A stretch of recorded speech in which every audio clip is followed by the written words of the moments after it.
kami baru saja menerima bonus sebesar 3 miliar. Ibu mertua langsung memberi perintah, 1 miliar untuk adik ipar membeli rumah, dan 500 juta untuk biaya pensiun mereka berdua. Suamiku tertawa. Ibu sedang mengigau? Sadarlah. Namaku Rina, usiaku 32 tahun, dan aku bekerja sebagai kepala tim keuangan di sebuah perusahaan konstruksi dan investasi. Suamiku, Bima, bekerja di bagian teknik dan pengawasan operasional. Kami berdua sudah saling mengenal sejak masih menjadi karyawan biasa, sama-sama begadang merevisi setiap lembar penawaran harga, sama-sama makan sepotong roti saat istirahat makan siang di proyek belum tiba.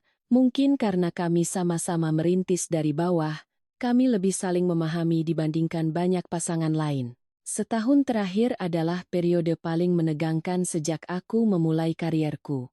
Perusahaan memenangkan tender proyek kota mandiri yang sangat besar. Jika gagal, bukan hanya jajaran direksi yang akan goyah, tetapi ratusan karyawan juga berisiko kehilangan pekerjaan. Tekanan membebani setiap divisi, terutama timku dan tim Bima. Ada malam-malam di mana jam sudah menunjukkan pukul 11, tetapi kami berdua masih duduk di ruang tamu.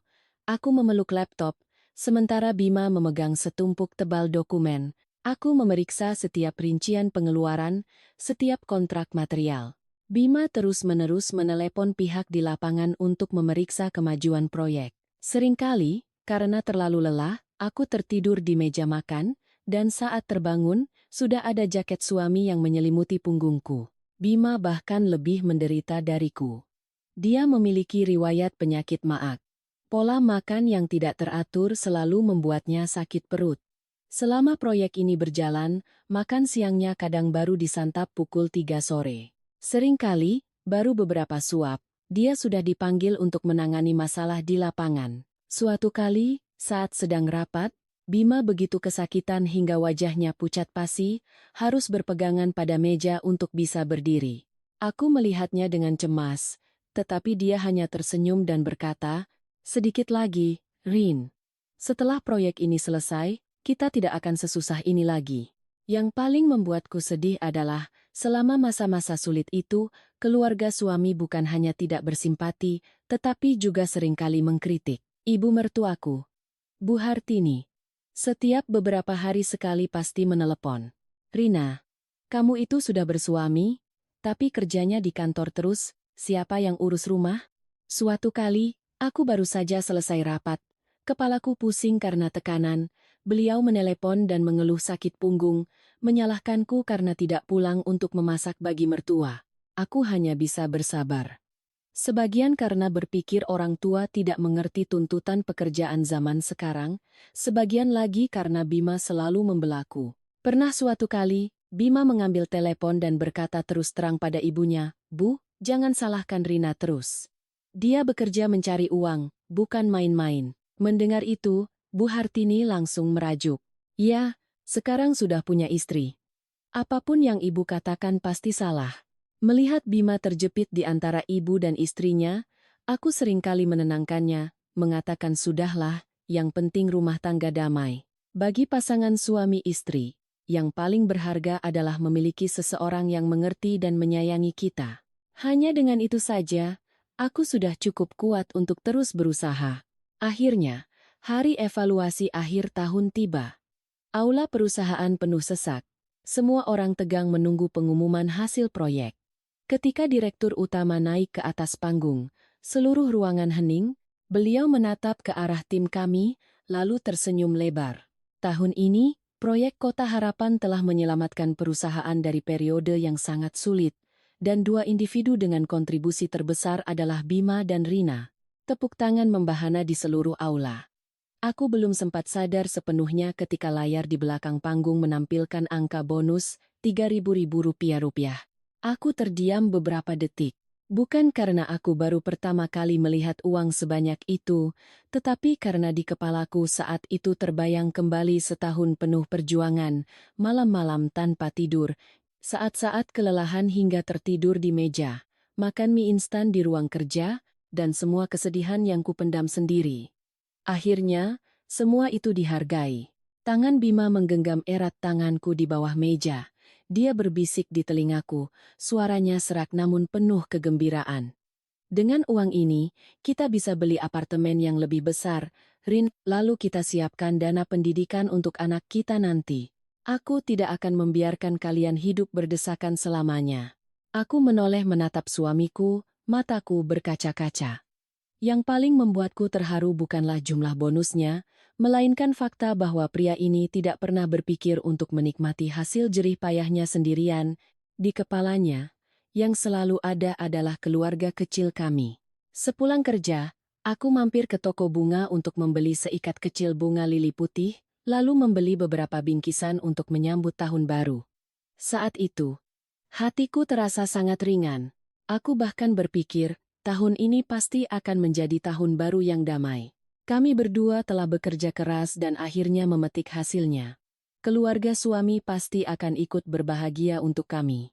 Tapi aku tidak menyangka, justru kabar bahwa kami menerima bonus 3 miliar inilah yang menjadi awal dari badai yang akan datang. Malam itu, baru saja kami tiba di rumah, telepon Bima berdering. Ibu mertuaku. Suaranya berbeda dari biasanya, manis sekali. Bima, Rina, nanti malam ke rumah ya untuk makan malam.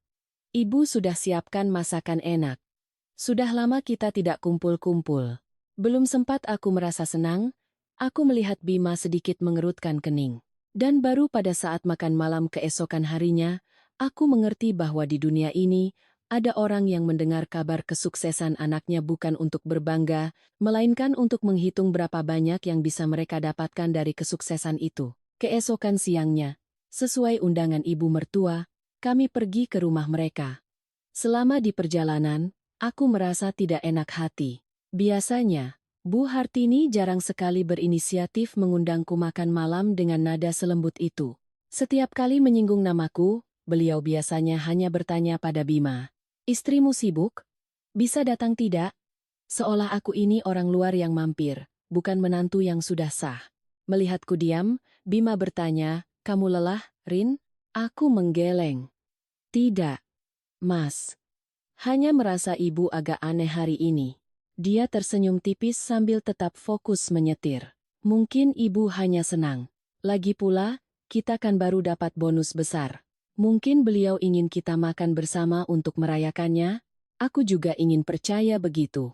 Setelah lebih dari setahun penuh tekanan, aku benar-benar berharap kedua keluarga bisa ikut berbahagia. Uang, pada akhirnya, hanyalah alat. Yang paling kubutuhkan adalah sebuah rumah yang damai, tempat aku bisa beristirahat dengan tenang setelah hari-hari yang melelahkan. Tapi begitu melangkah masuk ke rumah mertua, perasaan tidak enak itu semakin menjadi. Hidangan sudah tertata di meja, sangat berbeda dari biasanya. Ada ayam pop, udang balado, sayur nangka, perkedel, bahkan semur daging kesukaan Bima. Bu Hartini mengenakan gamis beludru berwarna ungu tua. Rambutnya disisir rapi. Senyumnya lebih cerah dari biasanya. Bapak mertuaku, Pak Santoso, duduk di kepala meja sambil memegang cangkir teh, matanya langsung berbinar begitu melihat Bima. "Wah, sudah datang. Duduk. Duduk. Hari ini kita harus makan besar." Aku menyalami kedua mertuaku dengan sopan, meletakkan bingkisan di dekat lemari. Bimo, adik Bima, juga sudah ada di sana.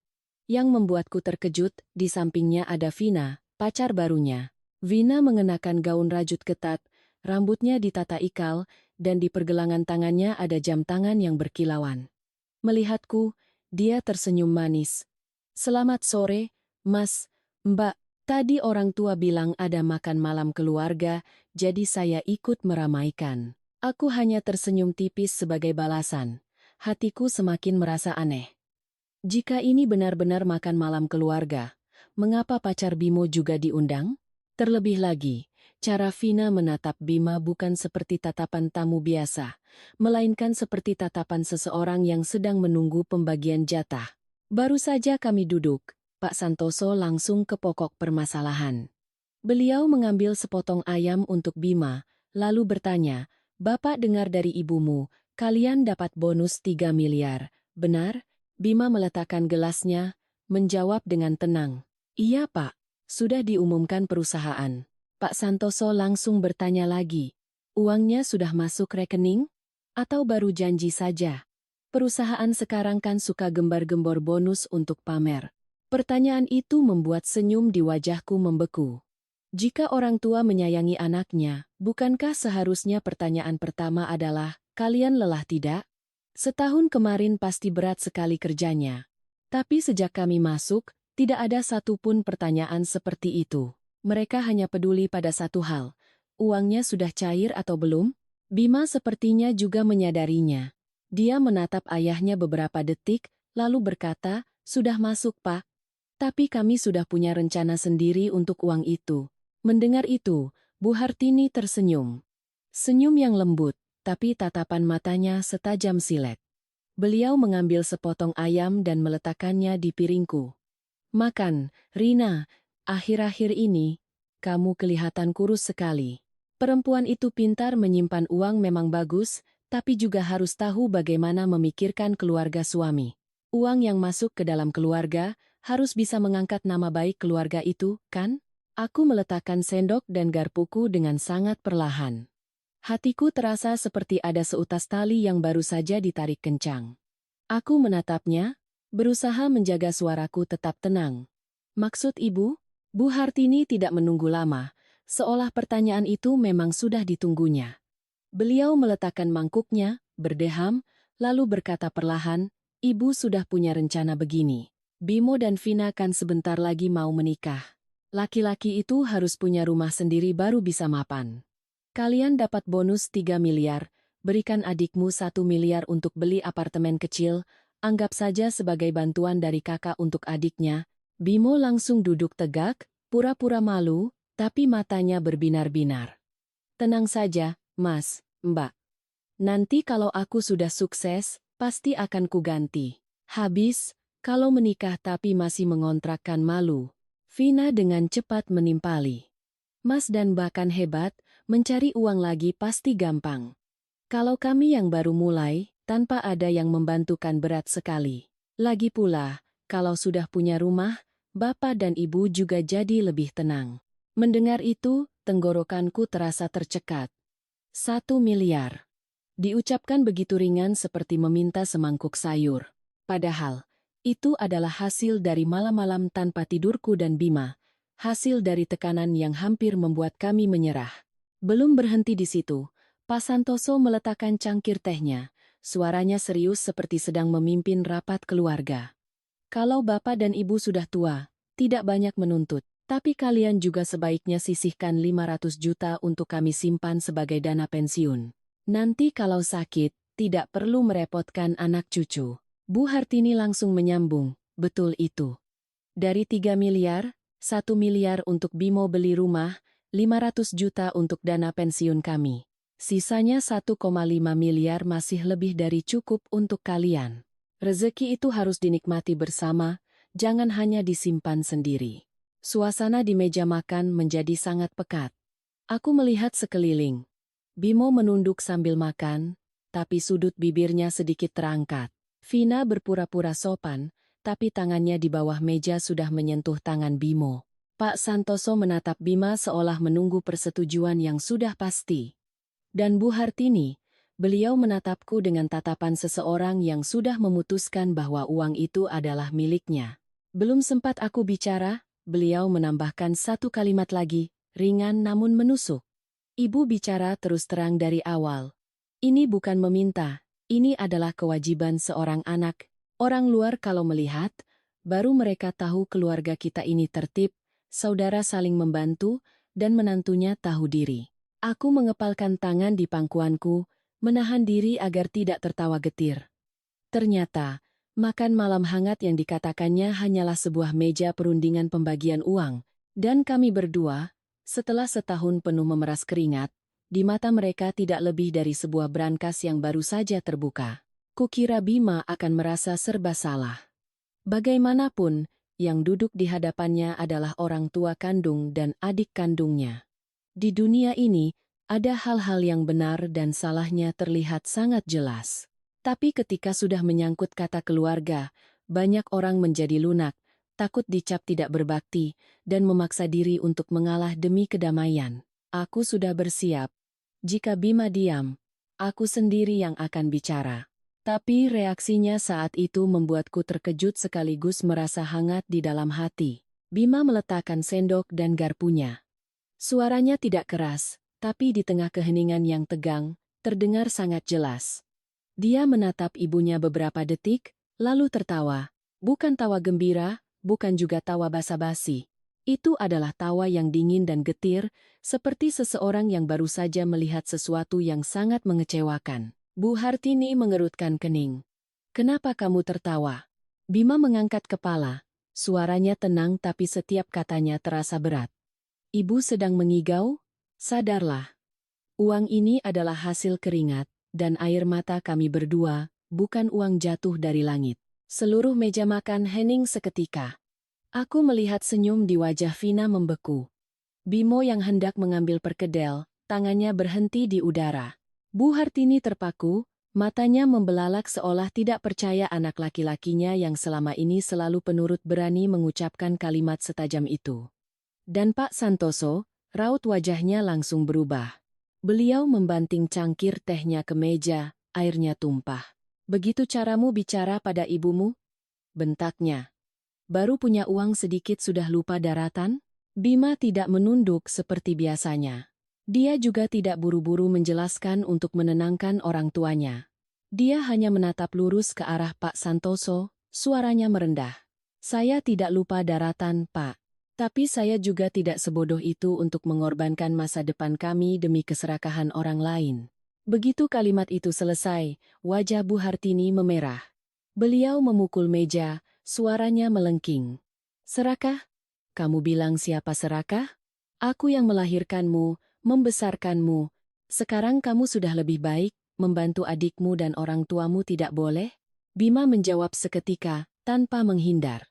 "Membantu itu berbeda dengan diperintah menyerahkan uang, Bu. Kalau Bapak dan Ibu butuh untuk berobat, saya tidak akan pernah hitung-hitungan. Tapi menyuruh saya memberikan 1 miliar untuk Bimo beli rumah dan 500 juta untuk dana pensiun hanya karena kami baru dapat bonus, itu tidak bisa." Bimo saat itu tidak bisa lagi menahan diri. Dia melempar sendoknya ke piring. Suaranya penuh kekesalan. "Mas ngomongnya enak sekali. Mas punya 3 miliar, kalau kasih aku 1 miliar kan masih sisa 2 miliar, bukannya habis. Aku ini adik kandung Mas. Kalau bukan aku yang dibantu, siapa lagi? Nanti jangan akui aku sebagai adik lagi." Bima menoleh ke arah adiknya. Tatapannya tidak marah, tapi dinginnya membuat Bimo tanpa sadar sedikit mundur. "Apa kamu sudah punya pekerjaan tetap? Sudah menabung? Atau mobil yang kamu pakai? Ponselmu? Uang jajanmu selama ini? Semuanya dari ibu yang minta ke aku?" Bimo terdiam. Mulutnya komat kamit tapi tidak ada suara yang keluar. Aku tahu Bima telah menyentuh titik yang paling menyakitkan. Selama ini, Bimo gonta-ganti pekerjaan seperti ganti baju, bekerja di satu tempat hanya beberapa bulan, lalu keluar dengan alasan bosnya galak, teman kerjanya tidak cocok, gajinya kecil, atau tekanannya terlalu tinggi. Tapi ponselnya selalu model terbaru, sepatunya merek ternama, motornya ganti-ganti. Dulu aku tidak pernah bertanya karena menganggap itu urusan keluarga suami. Sekarang mendengar ucapan Bima, aku baru sadar. Sebagian besar kemewahan itu berasal dari uang yang diam-diam diberikan Bima. Melihat pacarnya terpojok, Vina langsung menyela. Dia berusaha menjaga suaranya tetap lembut, tapi wajahnya sudah pucat. "Mas Bima, bicaranya kok seperti merendahkan kami yang belum mampu. Justru karena kami belum punya, kami butuh bantuan Mas dan Mbak. Kalau sudah punya, siapa juga yang mau minta-minta?" Aku menatap gadis di hadapanku. Dia mengucapkan kata belum mampu dengan ringan, tapi jam tangan di pergelangan dan tas yang diletakkannya di samping kursi sama sekali tidak menunjukkan ketidakmampuan. Aku tidak ingin berkata kasar, tapi jika saat ini aku masih diam, itu sama saja dengan membiarkan orang lain menginjak-injakku. Aku meletakkan piringku, menatap lurus ke arah Vina. Tidak mampu itu tidak memalukan. Semua orang memulai hidup dari bawah.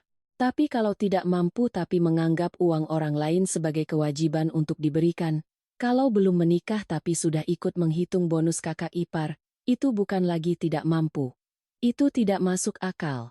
Wajah Vina mengeras. Bimo menatapku dengan tajam, tapi sebelum dia sempat bicara, Bu Hartini sudah menangis. Air matanya keluar begitu cepat, seolah sudah disiapkannya untuk momen ini. Ya Tuhan, malang sekali nasibku. Sejak menikahkan Bima dengan Rina, anakku jadi berani melawan orang tua seperti ini. Hebat sekali menantuku ini, baru sebentar sudah mengajari suaminya untuk tidak menganggap orang tua. Belum sempat aku menjawab, Bima sudah menggenggam tanganku. Dia menggenggamnya dengan sangat erat, seolah ingin mengatakan pada semua orang bahwa aku tidak sendirian di rumah ini. Lalu dia menoleh ke ibunya, suaranya tegas. Rina tidak menghasut apa-apa, Bu. Aku bisa membedakan mana yang benar dan salah. Jangan limpahkan semuanya padanya. Bu Hartini tertegun. Bima melanjutkan. Setiap katanya begitu jelas hingga tidak ada yang bisa berpura-pura tidak mendengarnya. Mulai hari ini, siapapun yang mengusik uang istriku, jangan salahkan aku jika aku tidak punya perasaan lagi. Aku bisa menjadi anak yang berbakti, bisa menjadi kakak yang bertanggung jawab. Tapi aku tidak akan menjadi mesin ATM untuk seluruh keluarga ini lagi. Suasana di ruang makan menjadi dingin membeku. Hidangan di meja masih hangat, tapi tidak ada lagi yang menyentuhnya. Aku melihat tangan Bima yang menggenggam tanganku. Untuk pertama kalinya setelah bertahun-tahun menjadi menantu, aku tidak lagi merasa sendirian di hadapan keluarga suami. Dan sejak saat itu, aku tahu makan malam ini tidak akan berakhir hanya dengan beberapa kalimat permintaan uang. Karena sorot panik yang sekilas kulihat di wajah Bimo memberitahuku, di balik permintaan 1,5 miliar itu, pasti ada sesuatu yang lain yang belum terungkap. Setelah ucapan Bima, Bu Hartini seolah tersengat. Sikap lembut palsunya langsung lenyap. Beliau tidak lagi menangis, tidak lagi berpura-pura menjadi ibu yang tersakiti. Matanya menajam, bibirnya terkatup rapat. Beliau menatapku seolah semua perubahan Bima disebabkan olehku. Hebat sekali kamu, Rina, katanya sinis, suaranya dingin. Sudah bertahun-tahun kamu di rumah ini, belum pernah berbakti pada mertua dengan benar. Sekarang suamimu baru punya sedikit uang. Sudah kamu ajari untuk jadi pelit. Memang menantu zaman sekarang hanya pintar membawa uang ke keluarga sendiri. Mendengar itu, hatiku terasa sakit, tapi tidak lagi terkejut. Selama menjadi menantu, aku tahu di mata Bu Hartini, apapun yang kulakukan tidak pernah cukup. Aku mengirim uang bulanan, beliau bilang itu kewajiban. Aku membelikan vitamin, beliau bilang tidak cocok. Aku memperbaiki atap rumah mereka yang bocor, beliau pamer pada tetangga bahwa itu uang dari putranya. Namaku tidak pernah disebut, aku menarik napas dalam-dalam, menjaga suaraku tetap tenang. Ibu bicara begitu tidak benar.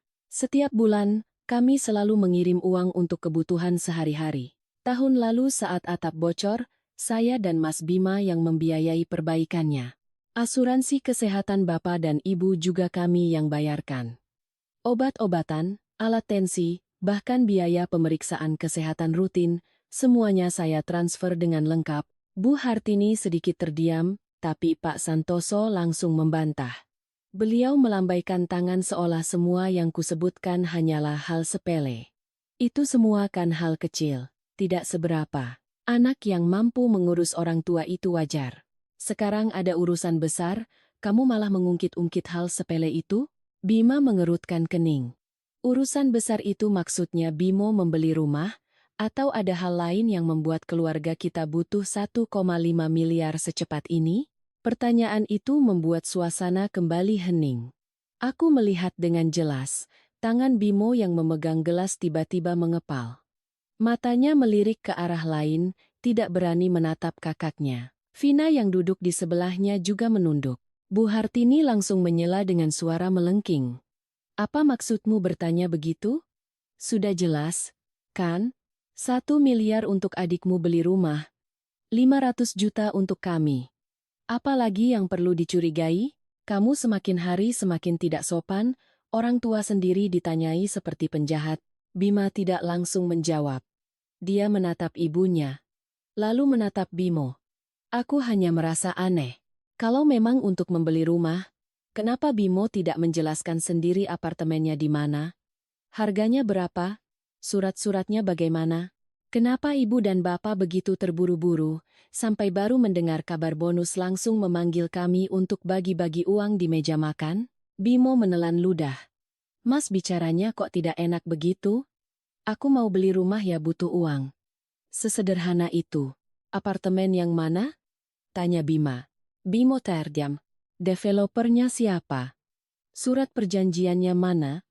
Atau setidaknya brosur? Surat-surat legalitasnya kan harus ada. Bimo membanting gelasnya ke meja. Suaranya mulai kehilangan kendali. Kalau mau kasih, ya kasih saja. Tidak usah tanya-tanya seperti interogasi begitu. Aku menatapnya. Semakin yakin ada sesuatu yang disembunyikan. Tepat saat itu, ponsel Bimo yang diletakkan terbalik di meja bergetar hebat.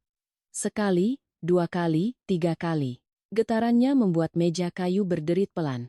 Bimo buru-buru meraih ponselnya, berniat mematikannya, tapi layarnya tidak sengaja menyala.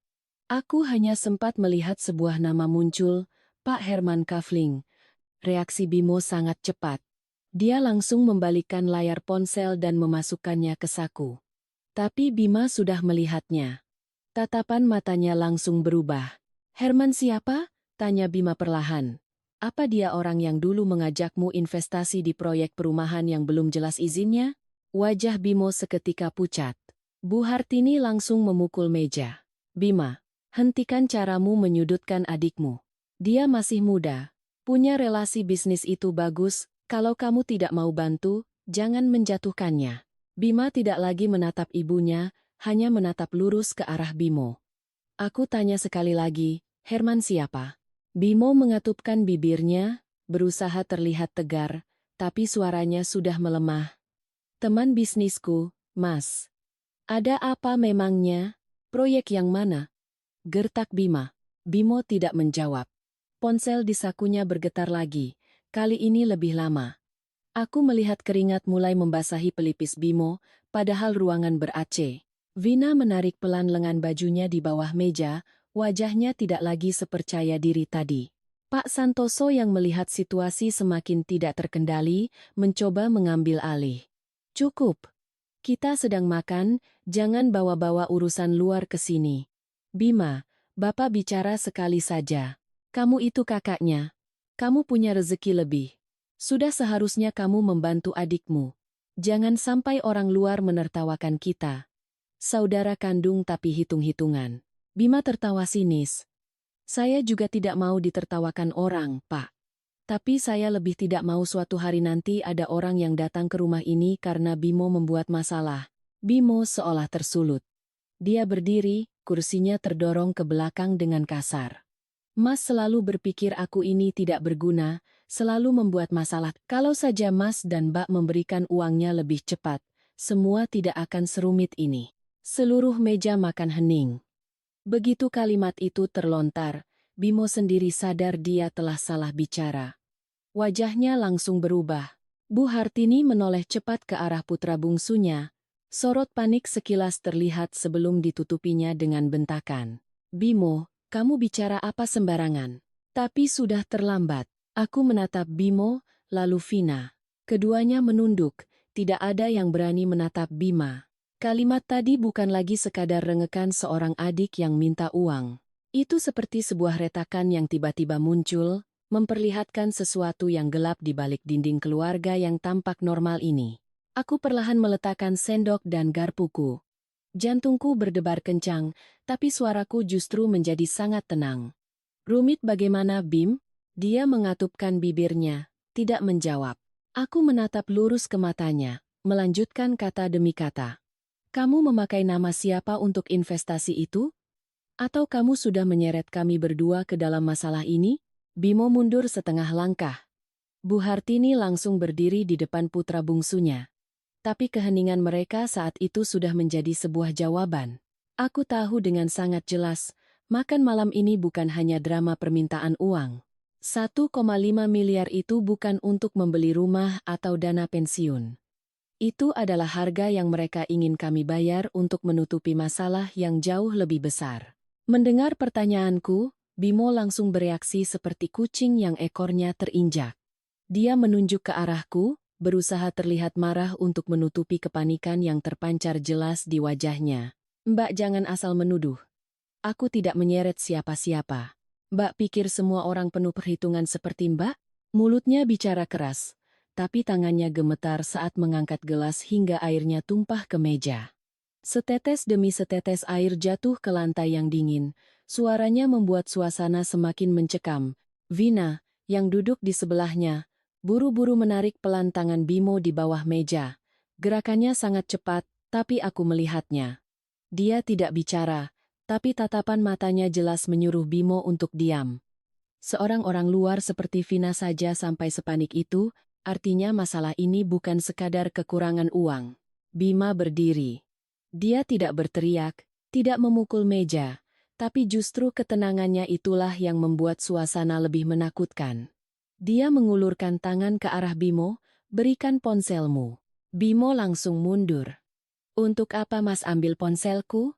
Kalau tidak ada yang disembunyikan, buka pesanmu dengan orang yang bernama Herman itu. Tunjukkan pada semua orang." Katanya teman bisnis biasa, kan? Bimo terdiam, wajahnya pucat pasi. Bu Hartini, seperti disulut api, langsung maju dan berdiri di depan putra bungsunya, merentangkan tangan seolah melindunginya dari bahaya. "Bima, apa-apaan kamu ini? Kamu kakaknya. Kenapa kamu menekan adikmu sampai seperti ini? Kalaupun dia salah, dia tetap adik kandungmu. Darah daging sendiri kok diperlakukan seperti musuh?" Kalimat itu membuatku merinding. Kalaupun dia salah, artinya beliau tahu Bimo telah berbuat salah. Artinya, kedua mertuaku tidak sepenuhnya tidak tahu apa-apa, mereka tahu, atau setidaknya tahu sebagian, tapi tetap merancang drama beli rumah dan dana pensiun ini untuk memaksa kami memberikan uang. Aku tidak lagi berdebat. Sejak saat itu, aku sadar setiap kata di ruangan ini bisa menjadi bukti.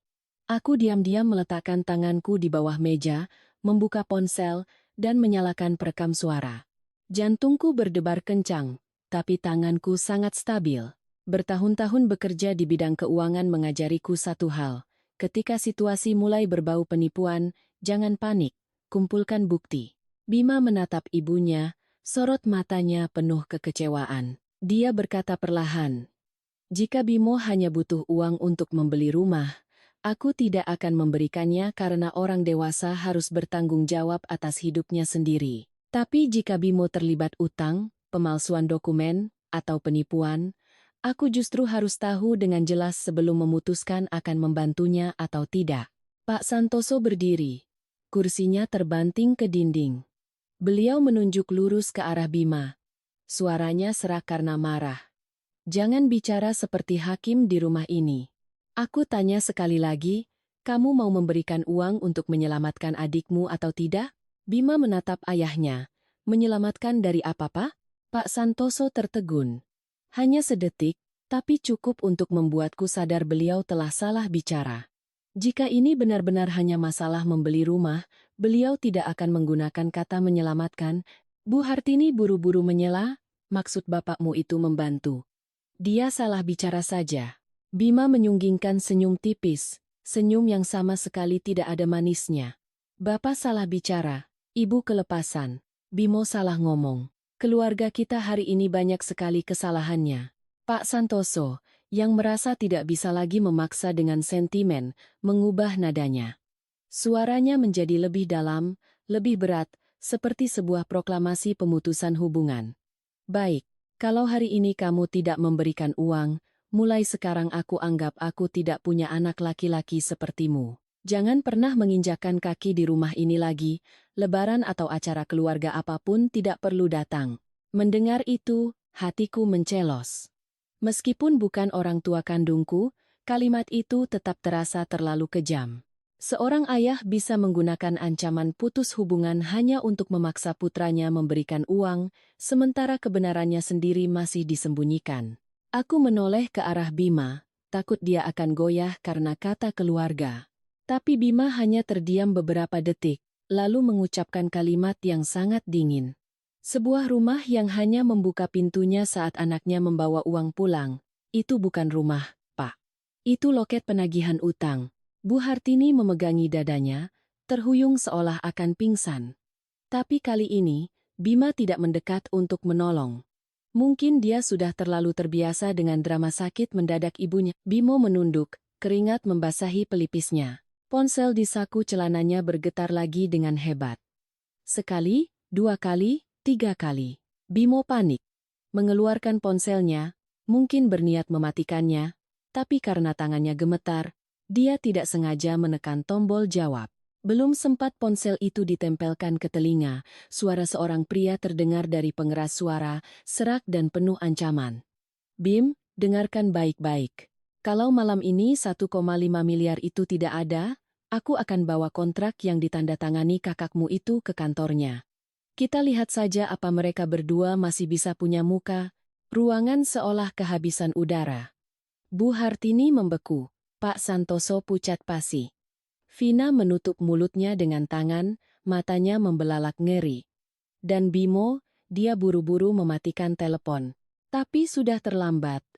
Kami semua mendengarnya dengan sangat jelas. Bima menoleh ke arah adiknya. Untuk pertama kalinya malam itu, aku melihat di matanya bukan hanya kemarahan, tapi juga rasa sakit yang sangat dalam. Dia bertanya dengan suara serak, "Kontrak mana yang ada tanda tanganku?" Bimo tidak menjawab. Dia hanya berdiri di sana. Bibirnya bergetar seperti anak kecil yang baru saja ketahuan melakukan kesalahan fatal. Aku mengepalkan ponsel yang masih merekam di tanganku, punggungku terasa dingin. Sekarang, semuanya sudah jelas. 1 miliar untuk membeli rumah, 500 juta untuk dana pensiun, semuanya hanya alasan. Di balik makan malam yang hangat ini adalah sebuah jebakan. Dan jebakan itu telah menggunakan nama baik kami berdua untuk menutupi utang yang dibuat oleh Bimo. Aku menatap Bima, dia juga menatapku. Tanpa perlu bicara, kami berdua tahu, sejak saat itu, masalah ini bukan lagi sekadar konflik uang dalam keluarga. Ini telah menjadi sebuah kasus yang serius, dan jika kami hanya melunak dan memberikan uang, mungkin seumur hidup kami tidak akan pernah bisa keluar dari lubang yang sedang coba digali oleh keluarga suami untuk kami. Mendengar pertanyaanku, Bimo langsung bereaksi seperti kucing yang ekornya terinjak. Dia menunjuk ke arahku, berusaha terlihat marah untuk menutupi kepanikan yang terpancar jelas di wajahnya. "Mbak, jangan asal menuduh. Aku tidak menyeret siapa-siapa. Mbak pikir semua orang penuh perhitungan seperti Mbak?" Mulutnya bicara keras, tapi tangannya gemetar saat mengangkat gelas hingga airnya tumpah ke meja. Setetes demi setetes air jatuh ke lantai yang dingin, suaranya membuat suasana semakin mencekam. Vina, yang duduk di sebelahnya, buru-buru menarik pelan tangan Bimo di bawah meja. Gerakannya sangat cepat, tapi aku melihatnya. Dia tidak bicara, tapi tatapan matanya jelas menyuruh Bimo untuk diam. Seorang orang luar seperti Vina saja sampai sepanik itu, artinya, masalah ini bukan sekadar kekurangan uang. Bima berdiri. Dia tidak berteriak, tidak memukul meja, tapi justru ketenangannya itulah yang membuat suasana lebih menakutkan. Dia mengulurkan tangan ke arah Bimo. "Berikan ponselmu." Bimo langsung mundur. "Untuk apa Mas ambil ponselku? Kalau tidak ada yang disembunyikan, buka pesanmu dengan orang yang bernama Herman itu. Tunjukkan pada semua orang." Katanya teman bisnis biasa. Kan? Bimo terdiam, wajahnya pucat pasi. Bu Hartini, seperti disulut api, langsung maju dan berdiri di depan putra bungsunya, merentangkan tangan seolah melindunginya dari bahaya. "Bima, apa-apaan kamu ini? Kamu kakaknya. Kenapa kamu menekan adikmu sampai seperti ini? Kalaupun dia salah, dia tetap adik kandungmu. Darah daging sendiri kok diperlakukan seperti musuh?" Kalimat itu membuatku merinding. Kalaupun dia salah, artinya beliau tahu Bimo telah berbuat salah. Artinya, kedua mertuaku tidak sepenuhnya tidak tahu apa-apa. Mereka tahu, atau setidaknya tahu sebagian, tapi tetap merancang drama beli rumah dan dana pensiun ini untuk memaksa kami memberikan uang. Aku tidak lagi berdebat. Sejak saat itu, aku sadar setiap kata di ruangan ini bisa menjadi bukti. Aku diam-diam meletakkan tanganku di bawah meja, membuka ponsel, dan menyalakan perekam suara. Jantungku berdebar kencang, tapi tanganku sangat stabil. Bertahun-tahun bekerja di bidang keuangan mengajariku satu hal. Ketika situasi mulai berbau penipuan, jangan panik. Kumpulkan bukti. Bima menatap ibunya, sorot matanya penuh kekecewaan. Dia berkata perlahan, "Jika Bimo hanya butuh uang untuk membeli rumah, aku tidak akan memberikannya karena orang dewasa harus bertanggung jawab atas hidupnya sendiri. Tapi jika Bimo terlibat utang, pemalsuan dokumen, atau penipuan, aku justru harus tahu dengan jelas sebelum memutuskan akan membantunya atau tidak." Pak Santoso berdiri, kursinya terbanting ke dinding. Beliau menunjuk lurus ke arah Bima. Suaranya serak karena marah. "Jangan bicara seperti hakim di rumah ini. Aku tanya sekali lagi. Kamu mau memberikan uang untuk menyelamatkan adikmu atau tidak?" Bima menatap ayahnya. "Menyelamatkan dari apa, Pak?" Pak Santoso tertegun. Hanya sedetik, tapi cukup untuk membuatku sadar beliau telah salah bicara. Jika ini benar-benar hanya masalah membeli rumah, beliau tidak akan menggunakan kata menyelamatkan. Bu Hartini buru-buru menyela, "Maksud bapakmu itu membantu. Dia salah bicara saja." Bima menyunggingkan senyum tipis, senyum yang sama sekali tidak ada manisnya. "Bapak salah bicara, ibu kelepasan, Bimo salah ngomong. Keluarga kita hari ini banyak sekali kesalahannya." Pak Santoso, yang merasa tidak bisa lagi memaksa dengan sentimen, mengubah nadanya. Suaranya menjadi lebih dalam, lebih berat, seperti sebuah proklamasi pemutusan hubungan. "Baik, kalau hari ini kamu tidak memberikan uang, mulai sekarang aku anggap aku tidak punya anak laki-laki sepertimu. Jangan pernah menginjakkan kaki di rumah ini lagi, lebaran atau acara keluarga apapun tidak perlu datang." Mendengar itu, hatiku mencelos. Meskipun bukan orang tua kandungku, kalimat itu tetap terasa terlalu kejam. Seorang ayah bisa menggunakan ancaman putus hubungan hanya untuk memaksa putranya memberikan uang, sementara kebenarannya sendiri masih disembunyikan. Aku menoleh ke arah Bima, takut dia akan goyah karena kata keluarga. Tapi Bima hanya terdiam beberapa detik, lalu mengucapkan kalimat yang sangat dingin.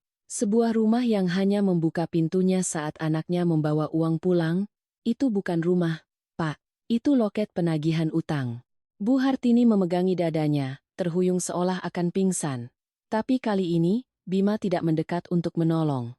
Mungkin dia sudah terlalu terbiasa dengan drama sakit mendadak ibunya. Bimo menunduk, keringat membasahi pelipisnya. Ponsel di saku celananya bergetar lagi dengan hebat. Sekali, dua kali, tiga kali. Bimo panik, mengeluarkan ponselnya, mungkin berniat mematikannya, tapi karena tangannya gemetar, dia tidak sengaja menekan tombol jawab. Belum sempat ponsel itu ditempelkan ke telinga, suara seorang pria terdengar dari pengeras suara, serak dan penuh ancaman. "Bim, dengarkan baik-baik. Kalau malam ini 1,5 miliar itu tidak ada, aku akan bawa kontrak yang ditandatangani kakakmu itu ke kantornya. Kita lihat saja apa mereka berdua masih bisa punya muka." Ruangan seolah kehabisan udara. Bu Hartini membeku. Pak Santoso pucat pasi. Vina menutup mulutnya dengan tangan, matanya membelalak ngeri. Dan Bimo, dia buru-buru mematikan telepon. Tapi sudah terlambat. Kami semua mendengarnya dengan sangat jelas. Bima menoleh ke arah adiknya. Untuk pertama kalinya malam itu, aku melihat di matanya bukan hanya kemarahan, tapi juga rasa sakit yang sangat dalam. Dia bertanya dengan suara serak. "Kontrak mana yang ada tanda tanganku?" Bimo tidak menjawab. Dia hanya berdiri di sana, bibirnya bergetar seperti anak kecil yang baru saja ketahuan melakukan kesalahan fatal. Aku mengepalkan ponsel yang masih merekam di tanganku, punggungku terasa dingin. Sekarang, semuanya sudah jelas. 1 miliar untuk membeli rumah, 500 juta untuk dana pensiun, semuanya hanya alasan. Di balik makan malam yang hangat ini adalah sebuah jebakan. Dan jebakan itu telah menggunakan nama baik kami berdua untuk menutupi utang yang dibuat oleh Bimo. Aku menatap Bima, dia juga menatapku. Tanpa perlu bicara, kami berdua tahu, sejak saat itu, masalah ini bukan lagi sekadar konflik uang dalam keluarga. Ini telah menjadi sebuah kasus yang serius. Dan jika kami hanya melunak dan memberikan uang, mungkin seumur hidup kami tidak akan pernah bisa keluar dari lubang yang sedang coba digali oleh keluarga suami untuk kami. Aku nyaris tidak bisa tidur semalaman. Kepalaku terus dipenuhi bayangan dokumen palsu itu dan sorot mata kosong Bimo saat Bima menyinggung soal hukum. Sekitar pukul 4 pagi, barulah aku bisa terlelap sejenak, tapi belum sampai pukul 7, aku sudah terbangun kaget oleh suara deru mesin mobil dari halaman apartemen. Suaranya sangat keras, bukan hanya satu mobil, tapi beberapa sekaligus. Terdengar decit rem, lalu suara orang-orang berbicara dengan kasar yang menggema hingga ke lantai atas. Aku bergegas ke balkon dan jantungku langsung berdebar kencang. 3 mobil dengan plat nomor luar kota terparkir melintang, menghalangi jalan masuk apartemen. Pintu mobil terbuka. Sekelompok pria berbadan tegap turun. Pakaian mereka serba gelap, lengan penuh tato. Yang memimpin adalah pria yang semalam menelepon Bimo. Meskipun baru mendengar suaranya sekali, aku langsung mengenalinya. Dia tinggi besar, kepala plontos, lehernya dihiasi kalung emas tebal. Sambil berjalan, dia memegang setumpuk kertas dan menepuk-nepukkannya ke telapak tangan. "Mana si Bima? Suruh turun!" teriaknya, suaranya menggema di seluruh lobi. Bima keluar dari kamar mandi, anehnya dia masih terlihat tenang. Dia melihat ke bawah dari balkon selama beberapa detik, lalu kembali masuk dan mengenakan kemeja. Aku buru-buru menahan tangannya. "Mas, jangan turun sendirian. Mereka kelihatannya bukan orang baik-baik." Bima melepaskan tanganku dengan lembut. Suaranya rendah tapi mantap. "Semakin kita menghindar, semakin mereka menjadi-jadi. Hari ini, aku harus selesaikan semuanya." Saat itu juga, telepon Bima berdering terus-menerus. "Bu Hartini." Begitu diangkat, suara beliau sudah gemetar. "Bima, mereka datang. Mereka tahu rumah kita. Cepat turun, tolong ibu." Dari seberang telepon, terdengar juga suara panik Bimo dan tangisan Vina. Aku memejamkan mata sejenak. Sampai sejauh ini pun, Bu Hartini masih berpikir Bima bisa menyelesaikan semuanya dengan uang. Ketika kami tiba di lobi, suasana sudah ramai. Beberapa penghuni mengintip dari balik jendela, ada juga yang merekam dengan ponsel. Beberapa petugas keamanan berdiri dari kejauhan, wajah mereka tegang tapi tidak ada yang berani mendekat. Bu Hartini dan Pak Santoso juga baru saja tiba. Bu Hartini langsung berlari dan menarik tangan Bima. "Cepat bicara pada mereka, nak, bilang kita akan bayar. Jangan sampai tetangga lihat, malu." Bima dengan lembut melepaskan tangan ibunya. "Ibu, tolong minggir sebentar." Bimo berdiri di belakang, wajahnya pucat pasi. Dia hanya menunduk, seluruh tubuhnya gemetar. Vina berpegangan erat pada lengan pacarnya, riasan matanya luntur karena air mata. Saat itulah, pria bernama Herman itu melihat Bima. "Nah, ini dia yang tanda tangan," ejeknya, lalu melemparkan tumpukan dokumen itu ke lantai marmer di depan Bima. Kertas-kertas itu berserakan. "Tanda tangan jelas begini, masih mau mengelak?"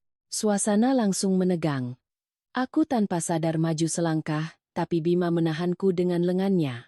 Dia membungkuk dan memungut dokumen-dokumen itu. Dia membukanya hingga halaman terakhir, melihatnya dengan saksama, lalu tertawa dingin.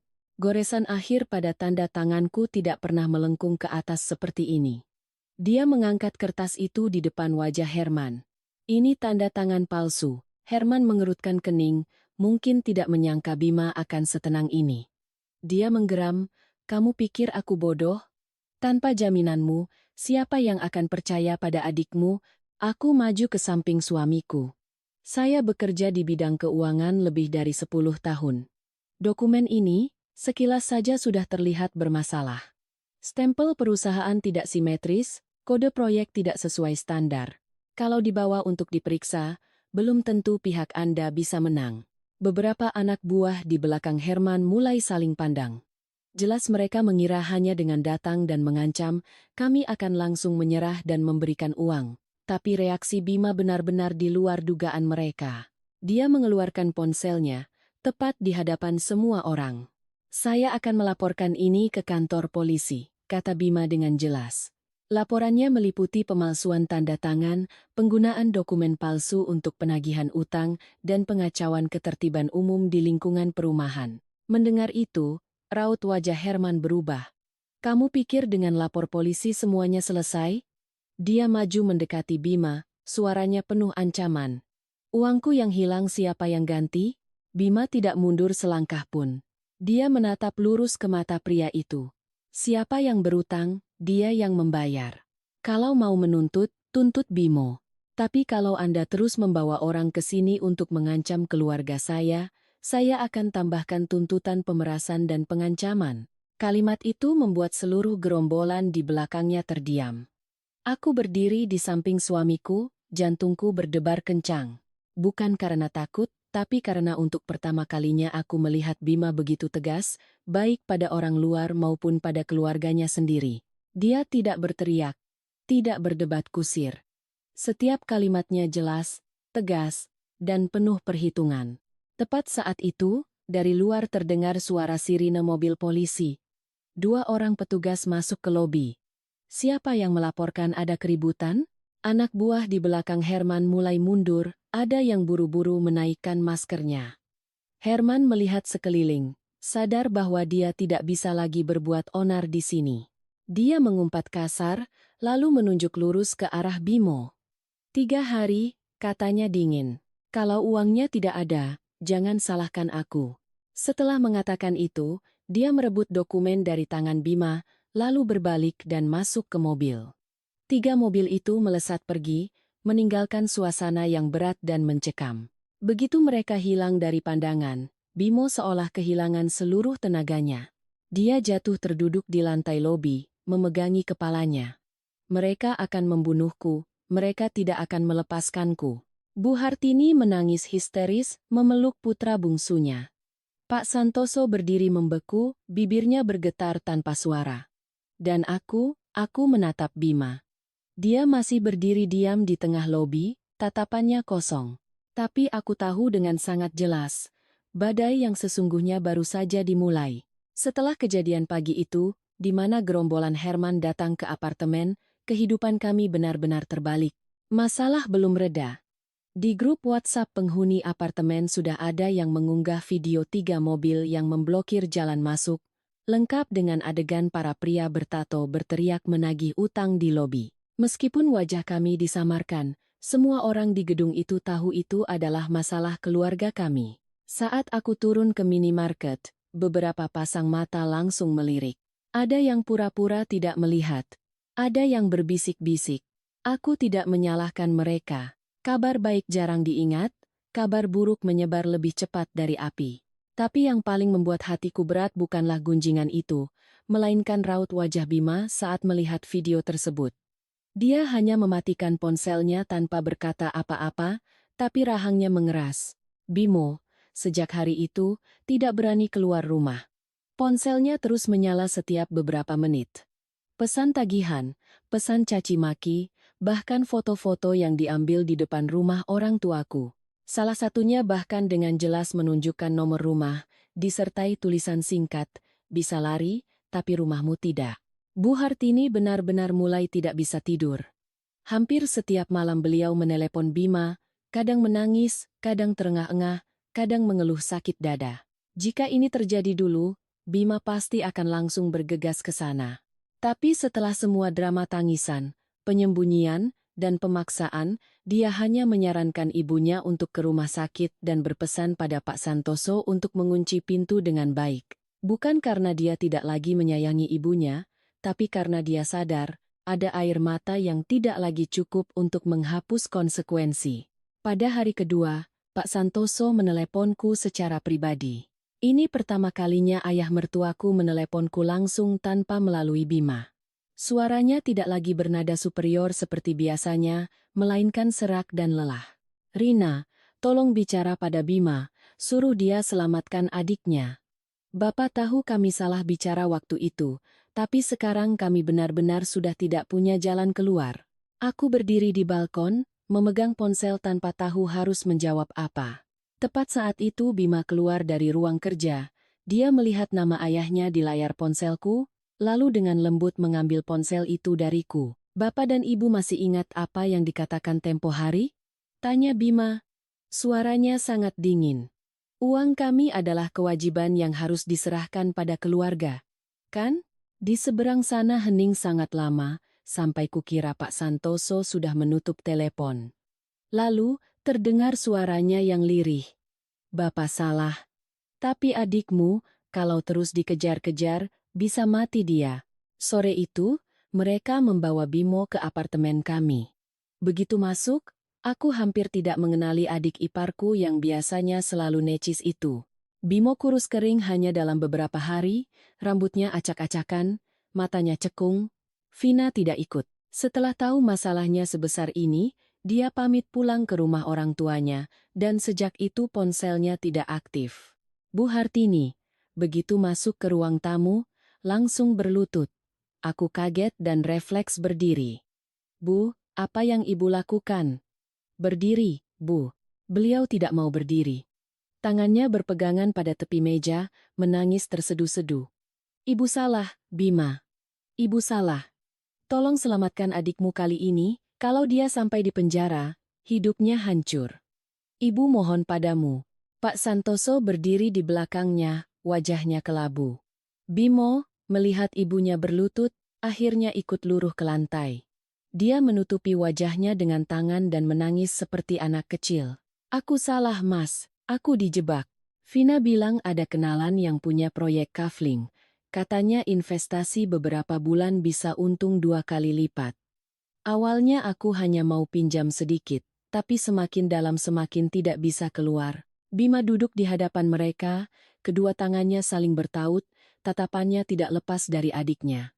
Karena itu kamu memakai namaku? Bimo menangis. Aku pikir Mas punya reputasi, mereka akan percaya kalau melihat nama Mas. Aku juga pikir, kalaupun ada masalah, Mas dan Mbak punya uang, Mas pasti bisa menyelesaikannya. Kalimat itu membuat ruangan menjadi sunyi. Aku menoleh ke Bima, wajahnya tidak lagi menunjukkan kemarahan, melainkan rasa sakit yang sangat dalam. Mungkin tidak ada yang lebih pahit daripada mendengar adik kandungmu sendiri mengakui telah menjadikanmu tameng dan dana darurat untuk semua kesalahannya. Bima tertawa hampa. Selama ini, Bapak dan Ibu mendidiknya seperti apa sampai dia menganggap kakaknya sebagai ATM berjalan? Bu Hartini menunduk, tangisnya tanpa suara. Pak Santoso menutup wajahnya dengan tangan. Untuk pertama kalinya aku melihatnya benar-benar terlihat tua, bukan karena usia, tapi karena harga diri yang dijaganya seumur hidup baru saja dihancurkan oleh putra bungsunya sendiri. Aku duduk di samping Bima, dengan lembut meletakkan tanganku di atas tangannya, aku tahu dia sedang berkonflik. Dia bisa bersikap keras pada orang tuanya, bisa mengucapkan kalimat dingin untuk melindungi keluarga kecilnya. Tapi Bimo tetaplah adiknya. Adik yang manja, pemalas dan menyebalkan, tapi juga adik yang dulu digendongnya, yang diwarisinya mainan, yang dibayarkannya uang kuliah saat baru lulus dan belum mendapat pekerjaan.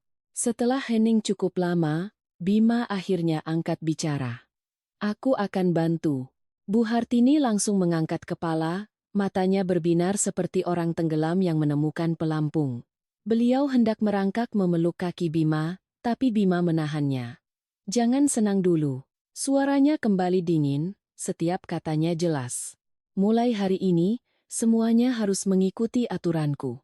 Tidak ada lagi cerita aku memberikan uang untuk menutupi masalah. Tidak ada lagi cerita Bimo menangis lalu semuanya selesai. Dan yang paling penting, tidak ada lagi bapak dan ibu yang menggunakan ikatan keluarga untuk memaksaku menanggung utang. Bimo mengangkat kepala, bibirnya bergetar. Mas mau melakukan apa padaku? Bima menatap lurus ke matanya. Aku akan membantumu agar tidak dihancurkan oleh mereka. Tapi harga dari kebodohan dan kemanjaanmu harus kamu bayar sendiri. Setiap rupiahnya, setiap harinya, setiap konsekuensinya. Keesokan paginya, Bima tidak lagi membiarkan emosi menguasai keadaan. Dia menelepon pengacaranya, Mas Ardi, dan mengatur pertemuan dengan Herman di sebuah kafe yang ramai, lengkap dengan CCTV di setiap sudut. Itu bukan tempat untuk negosiasi kekeluargaan. Itu adalah tempat yang Bima pilih agar setiap ancaman tidak bisa lagi disangkal. Aku ikut bersama Bima. Bimo juga dipaksa ikut. Sejak masuk mobil hingga tiba di kafe, dia hanya menunduk menatap tangannya yang terus-menerus saling meremas. Pak Santoso dan Bu Hartini awalnya juga ingin ikut, tapi Bima melarang.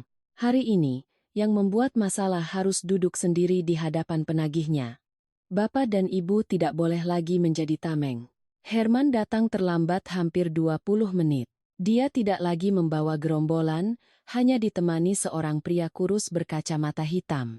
Begitu duduk, Herman tertawa sinis, matanya melirik Mas Ardi, lalu berhenti di wajah Bima. Lengkap sekali, ya. Kukira dipanggil ke sini untuk dibayar, ternyata untuk ditakut-takuti pengacara. Bima mendorong tumpukan dokumen palsu itu ke tengah meja. Suaranya datar. Saya bicara sekali saja. Kontrak ini menggunakan tanda tangan palsu, saya tidak menandatangani, tidak memberi kuasa, tidak menjamin Bimo. Jika Anda terus menggunakan dokumen ini untuk memaksa saya membayar, saya akan menempuh jalur hukum. Herman menyeringai. Kamu bilang palsu ya palsu? Mas Ardi mengeluarkan setumpuk dokumen lain dari tasnya. Kami sudah memiliki sampel tanda tangan asli, bukti jadwal kerja, dan rekaman pengakuan dari Bimo. Jika perlu, kami akan meminta pemeriksaan forensik tanda tangan. Saat itu, bukan hanya kontrak ini yang tidak berlaku untuk Pak Bima, pihak Anda juga harus menjelaskan asal-usul dokumen ini. Senyum di wajah Herman perlahan memudar. Aku melihat dengan jelas sorot matanya yang goyah. Mungkin dia sudah terbiasa menakut-nakuti orang yang lemah, tapi kali ini, dia berhadapan dengan orang yang tidak mau membayar dengan keheningan. Herman bersandar, mengetuk-ngetukkan jarinya ke meja. Oke, anggap saja aku sial karena percaya pada si Bimo, tapi uangku bukan daun. Dia mengambil uang sungguhan, foya-foya sungguhan, tanda tangan di kwitansi sungguhan. Sekarang, bagaimana? Bima menoleh ke Bimo. Bicara. Bimo terlonjak kaget. Bibirnya bergetar. Saya menerima uang awalnya 300 juta, lalu beberapa kali lagi, totalnya sekitar 800 juta lebih. Herman tertawa sinis. 800 juta lebih itu pokoknya. Ditambah bunga, biaya administrasi, biaya penanganan, totalnya 1,5 miliar. Bima menatap lurus ke arahnya. Bunga yang tidak jelas dasarnya, saya tidak akan terima. Bimo pinjam berapa, bukti transfernya berapa, kita cocokkan. Kalau Anda mau uangnya kembali cepat, buat rincian utang yang jelas, bukan hitungan preman. Suasana di meja menjadi sangat tegang. Setelah hampir 2 jam mencocokkan setiap transaksi, Mas Ardi mencoret banyak pos yang tidak masuk akal. Akhirnya, total utang yang disepakati jauh lebih rendah dari angka yang disebutkan Herman. Bima tidak membayarnya, dia hanya menjadi penengah agar Bimo diberi waktu untuk mencicil. Tapi syarat pertama dari Bima membuat Bimo pucat pasi, jual semua mobilmu, ponsel, jam tangan, barang-barang bermerek. Termasuk barang-barang yang ada di tangan Vina, jika dibeli dengan uang pinjaman, harus dijual juga. Bimo tergagap. Mas, mobil itu kan untuk transportasiku. Bima menatapnya dingin. Naik bus. Orang lain bisa, kamu juga bisa. Sore itu, Bima meminta Vina untuk membawa semua barang pemberian Bimo ke rumah. Vina datang dengan mata bengkak. Begitu masuk, dia memeluk tas tangannya seolah takut dirampas. Mas Bima, tas ini kan hadiah ulang tahunku. Kenapa harus dijual? Ini kan gengsiku kalau kumpul sama teman-teman. Bima tertawa, tapi tawa yang membuat Vina terdiam. Waktu foya-foya bangga sekali. Sekarang giliran membayar harganya malah sayang gengsi? Kalau itu hadiah dari uang bersih, aku tidak akan sentuh. Tapi kalau dari uang pinjaman dengan dokumen palsu, tas ini bukan hadiah, ini bagian dari utang. Vina marah hingga wajahnya memerah, tapi tidak berani membantah. Dia meletakkan tas itu di meja, seolah meletakkan harga dirinya yang palsu. Setelah itu, menyusul jam tangan, ponsel, sepatu mahal, dan beberapa perhiasan. Bimo duduk di sampingnya dengan kepala tertunduk. Aku melihat pemandangan itu tanpa rasa puas, hanya getir. Seorang pria hampir 30 tahun, begitu lapisan kemewahannya dilepas, yang tersisa hanyalah utang dan ketergantungan. Malam harinya, Mas Ardi datang membawa surat perjanjian utang. Bima meminta Bimo menandatanganinya di hadapan kedua orang tua kami. Di dalamnya tertulis dengan jelas, setiap rupiah yang Bima talangi untuk menangani masalah ini harus dikembalikan oleh Bimo, lengkap dengan jangka waktu dan cara pembayaran. Termasuk konsekuensi jika mengulanginya lagi. Melihat surat itu, Bu Hartini langsung menangis. Saudara kandung kok sampai hitung-hitungan begini, Nak? Dia sudah susah. Kenapa masih harus tanda tangan surat utang? Bima meletakkan pulpen di meja dengan keras. Seluruh ruangan hening. Kalau hari ini tidak diperjelas, besok dia akan terus menganggap keluarganya sebagai lubang untuk ditutupi orang lain. Bu Hartini terdiam.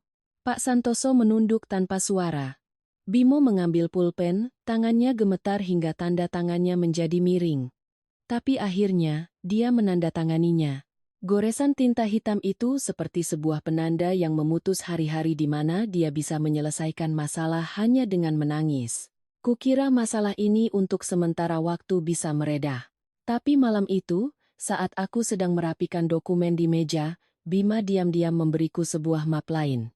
Dia berbisik, aku curiga ini belum selesai. Aku membukanya. Di dalamnya ada salinan beberapa kwitansi, daftar nama klien, dan beberapa percakapan yang baru saja diekstrak Mas Ardi dari ponsel Bimo.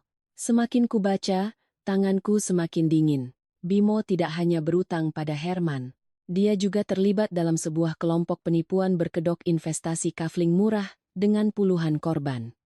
Sebagian besar dari mereka adalah kerabat jauh dan teman-teman orang tua kami. Bahkan ada yang percaya pada Pak Santoso sebagai pensiunan terhormat dan Bu Hartini sebagai orang yang alim, sehingga mereka berani menitipkan uang. Aku membaca sebuah percakapan dan jantungku serasa berhenti berdetak. Tenang saja, Pak D. Kakak saya orang proyek besar, jaminannya kuat. Keluarga kami tidak mungkin menipu. Aku mengangkat kepala menatap Bima, wajahnya gelap. Jika masalah ini terungkap, bukan hanya Bimo yang akan bertanggung jawab. Pak Santoso dan Bu Hartini juga sulit menghindar karena pernah ikut meyakinkan para kerabat. Ternyata, 1,5 miliar itu hanyalah puncak gunung es. Lubang yang sebenarnya jauh lebih dalam, lebih kotor, dan lebih berbahaya. Bima berdiri di dekat jendela, terdiam sangat lama. Lalu dia menoleh ke arahku. Suaranya dalam. Rina, drama yang sesungguhnya baru saja akan dimulai. Setelah menandatangani surat utang itu, Bimo berubah drastis. Setidaknya, secara lahiriah. Dia tidak lagi membantah, tidak lagi marah-marah, dan tidak lagi menatapku dengan sorot mata benci. Setiap kali bertemu Bima, dia selalu menunduk dalam-dalam. Aku tahu aku salah, Mas. Beri aku kesempatan untuk berubah, katanya lirih. Bu Hartini yang melihatnya, tampak sangat gembira. Beliau terus-menerus berkata bahwa putra bungsunya akhirnya sadar. Tapi aku tidak merasa tenang. Ada orang yang benar-benar menyesal. Sorot matanya akan menunjukkan rasa malu, penyesalan, dan ketakutan akan konsekuensi. Sementara Bimo, setelah beberapa hari panik, dia menjadi terlalu cepat tenang. Ketenangan itu bukan seperti ketenangan orang yang sudah insaf, melainkan seperti ketenangan seseorang yang sedang menunggu kartu lain dimainkan. Malam itu, Bima berada di ruang kerja, memeriksa kembali beberapa dokumen perusahaan. Aku turun ke dapur untuk mengambil air hangat ketika mendengar suara orang berbicara sangat pelan dari arah balkon. Awalnya kukira tetangga, tapi kemudian aku mengenali suara Bimo, lirih namun jelas. Tenang saja. Aku sudah berhasil menyeret kakakku masuk. Aku berhenti di depan pintu dapur, tubuhku seolah membeku. Bimo berdiri di balkon, membelakangiku. Satu tangan memegang ponsel, tangan yang lain bertumpu pada pagar balkon. Cahaya dari ruang tamu hanya menerangi punggungnya, cukup untuk membuatku melihat bahunya yang sama sekali tidak gemetar. Posisinya begitu tenang.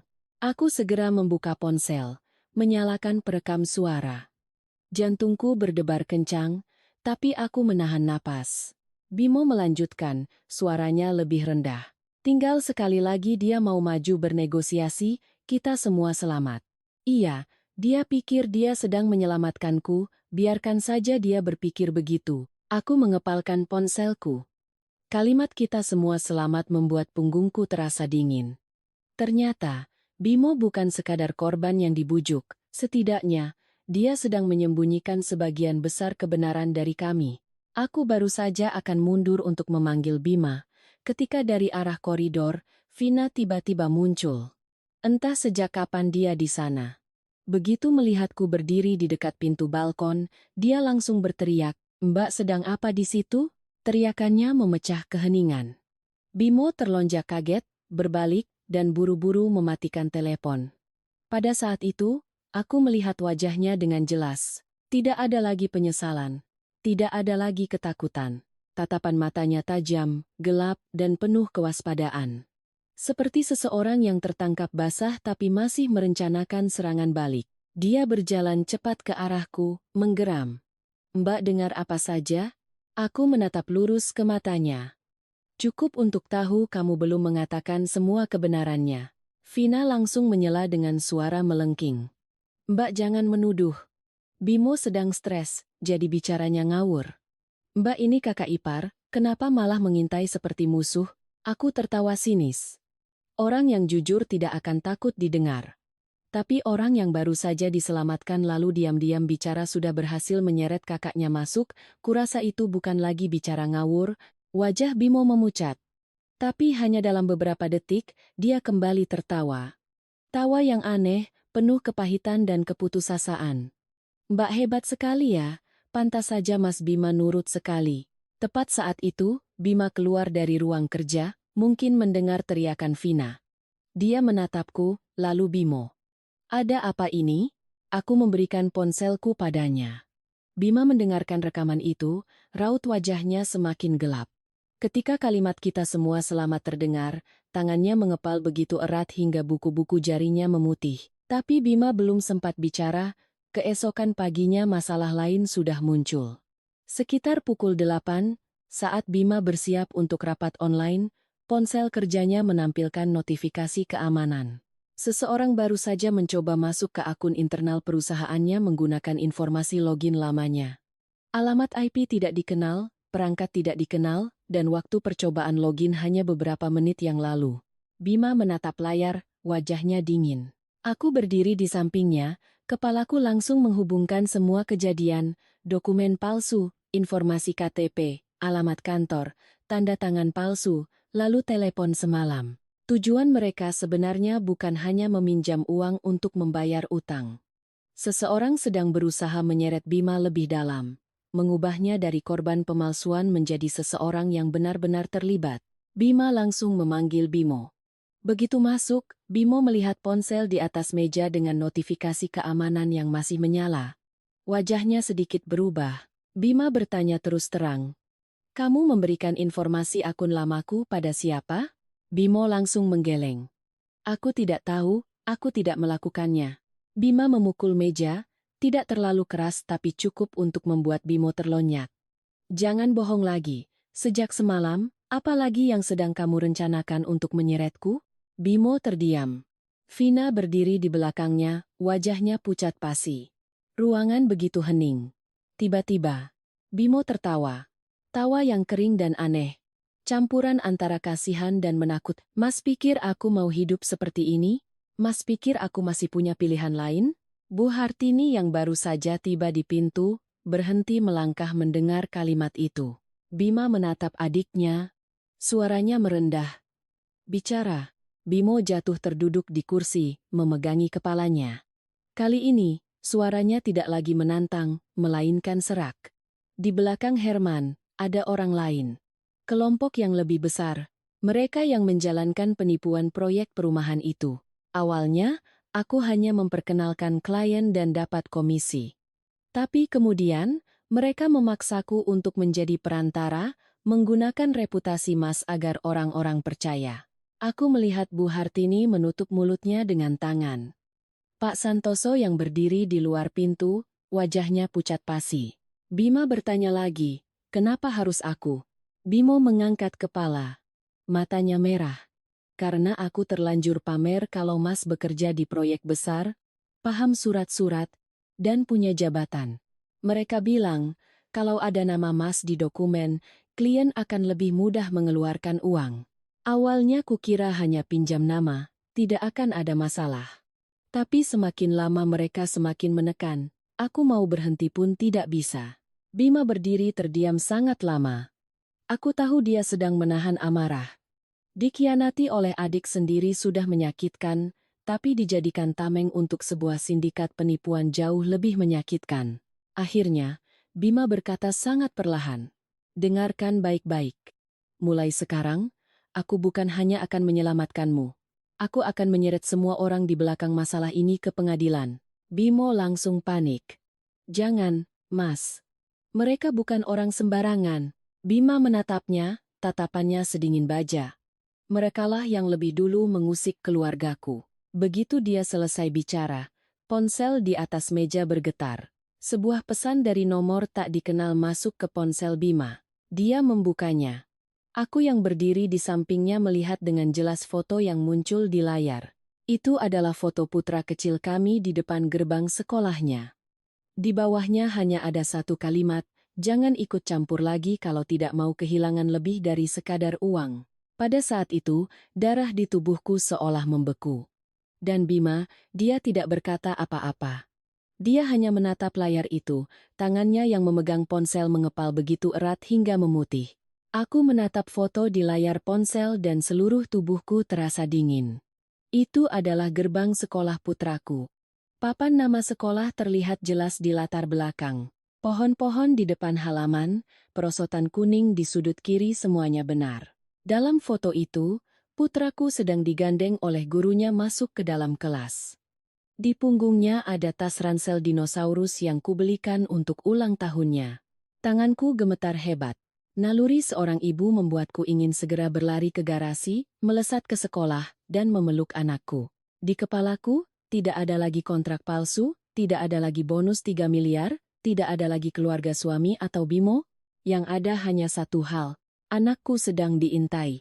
Aku baru saja akan berlari ke pintu ketika Bima menahan pergelangan tanganku. Tangannya sangat dingin, tapi suaranya dalam dan menakutkan. "Rin, tenang. Semakin kita panik, semakin mereka tahu mereka telah menekan titik lemah kita." Aku langsung menangis saat itu juga. Tapi itu anak kita, Bima. Mereka memotret anak kita di depan sekolah. Bima menarikku untuk duduk. Dia tidak memelukku, tidak juga mengucapkan kata-kata penenang yang klise. Dia mengambil ponsel dan langsung menelepon wali kelas putraku. Suaranya masih bisa terkendali, hanya sedikit serak. "Selamat pagi, Bu Guru. Saya ayahnya Arga. Mohon bantuannya untuk memeriksa." "Apa Arga ada di dalam kelas?" "Di seberang sana," terdengar jawaban cepat. Aku melihat Bima memejamkan matanya sejenak, lalu melanjutkan, "Baik, Bu. Mohon mulai hari ini, jangan serahkan Arga pada siapapun selain saya dan ibunya, termasuk kerabat. Jika ada yang bertanya, tolong segera hubungi saya." Setelah Bima menutup telepon, barulah aku bisa sedikit bernapas. Anakku aman di dalam kelas, tapi rasa takut itu tidak hilang.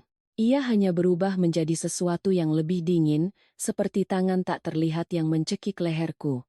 Aku segera menelepon sahabatku, Dewi, yang bekerja di bidang keamanan siber. Aku mengirimkan nomor tak dikenal itu, tangkapan layar pesan, dan file foto aslinya.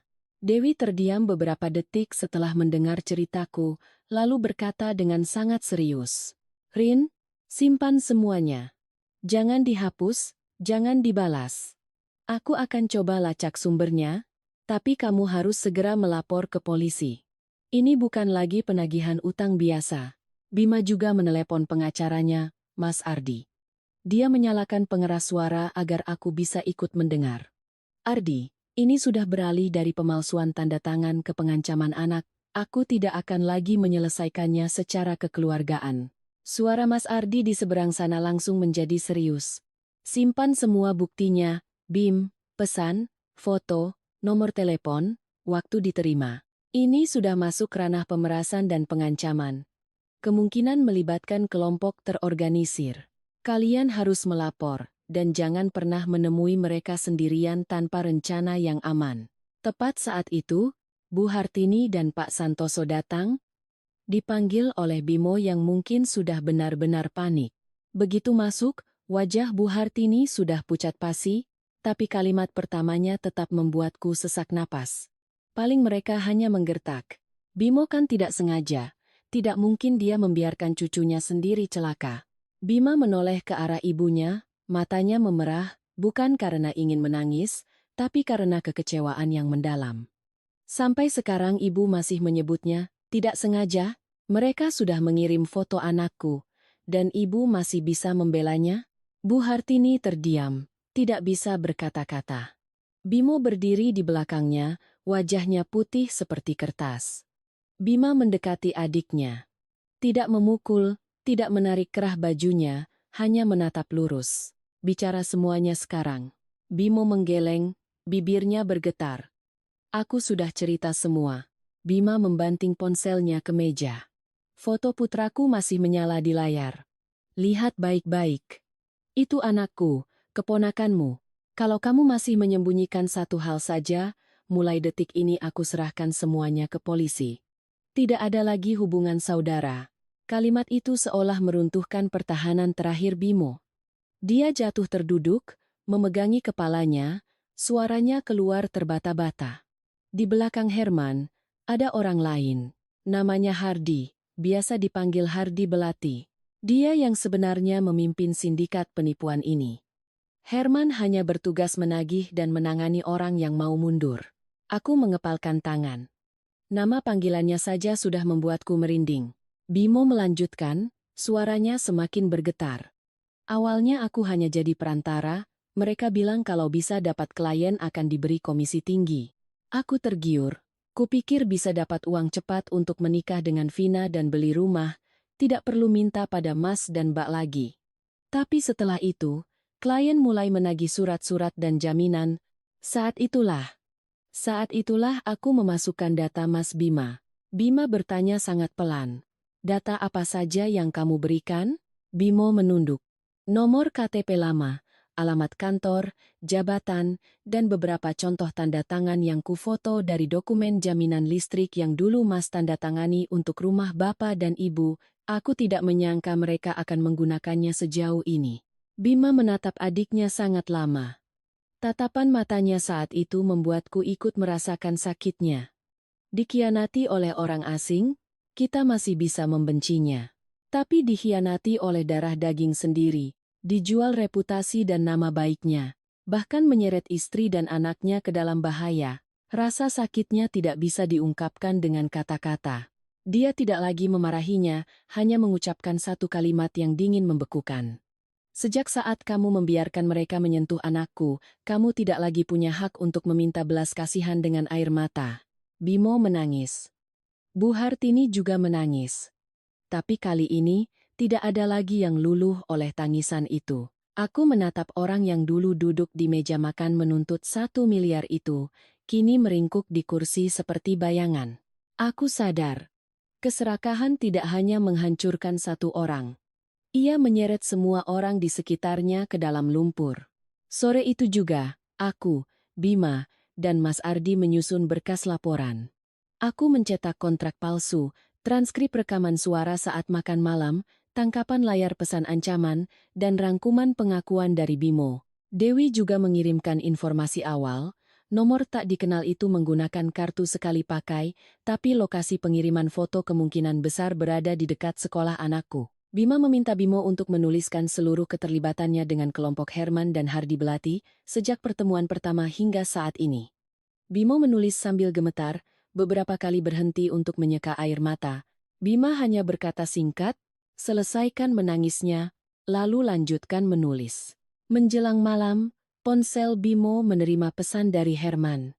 Isinya sangat singkat. Mau aman? Besok malam datang ke gudang tua di belakang kawasan industri.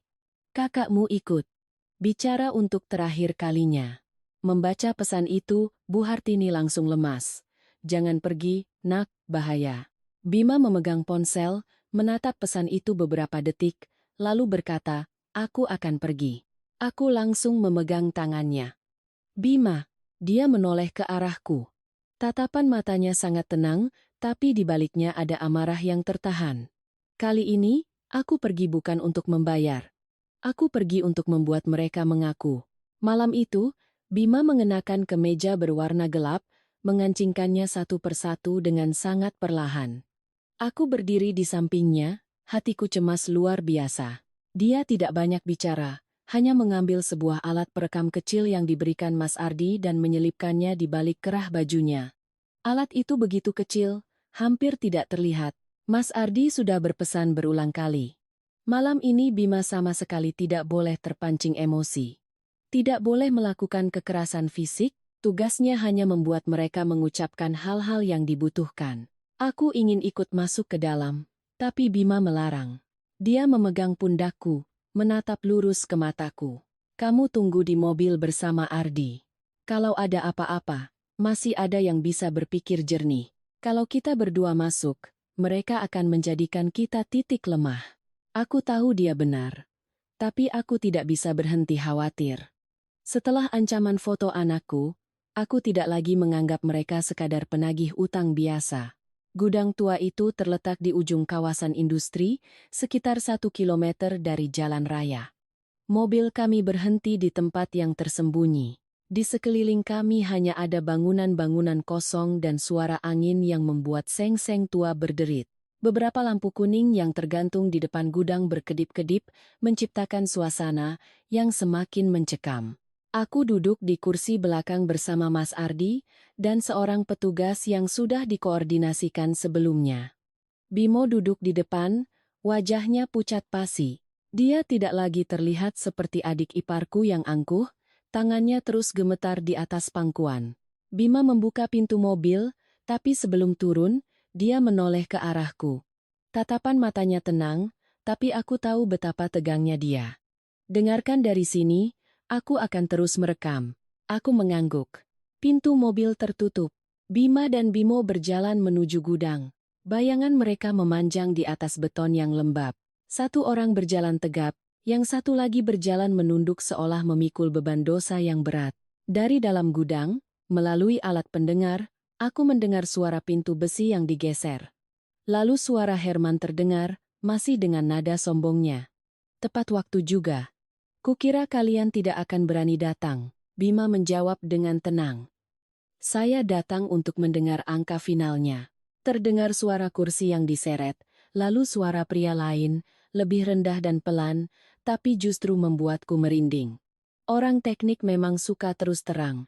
Saya suka bicara dengan orang yang paham situasi. Aku melirik Mas Ardi. Dia berbisik, Hardi Belati.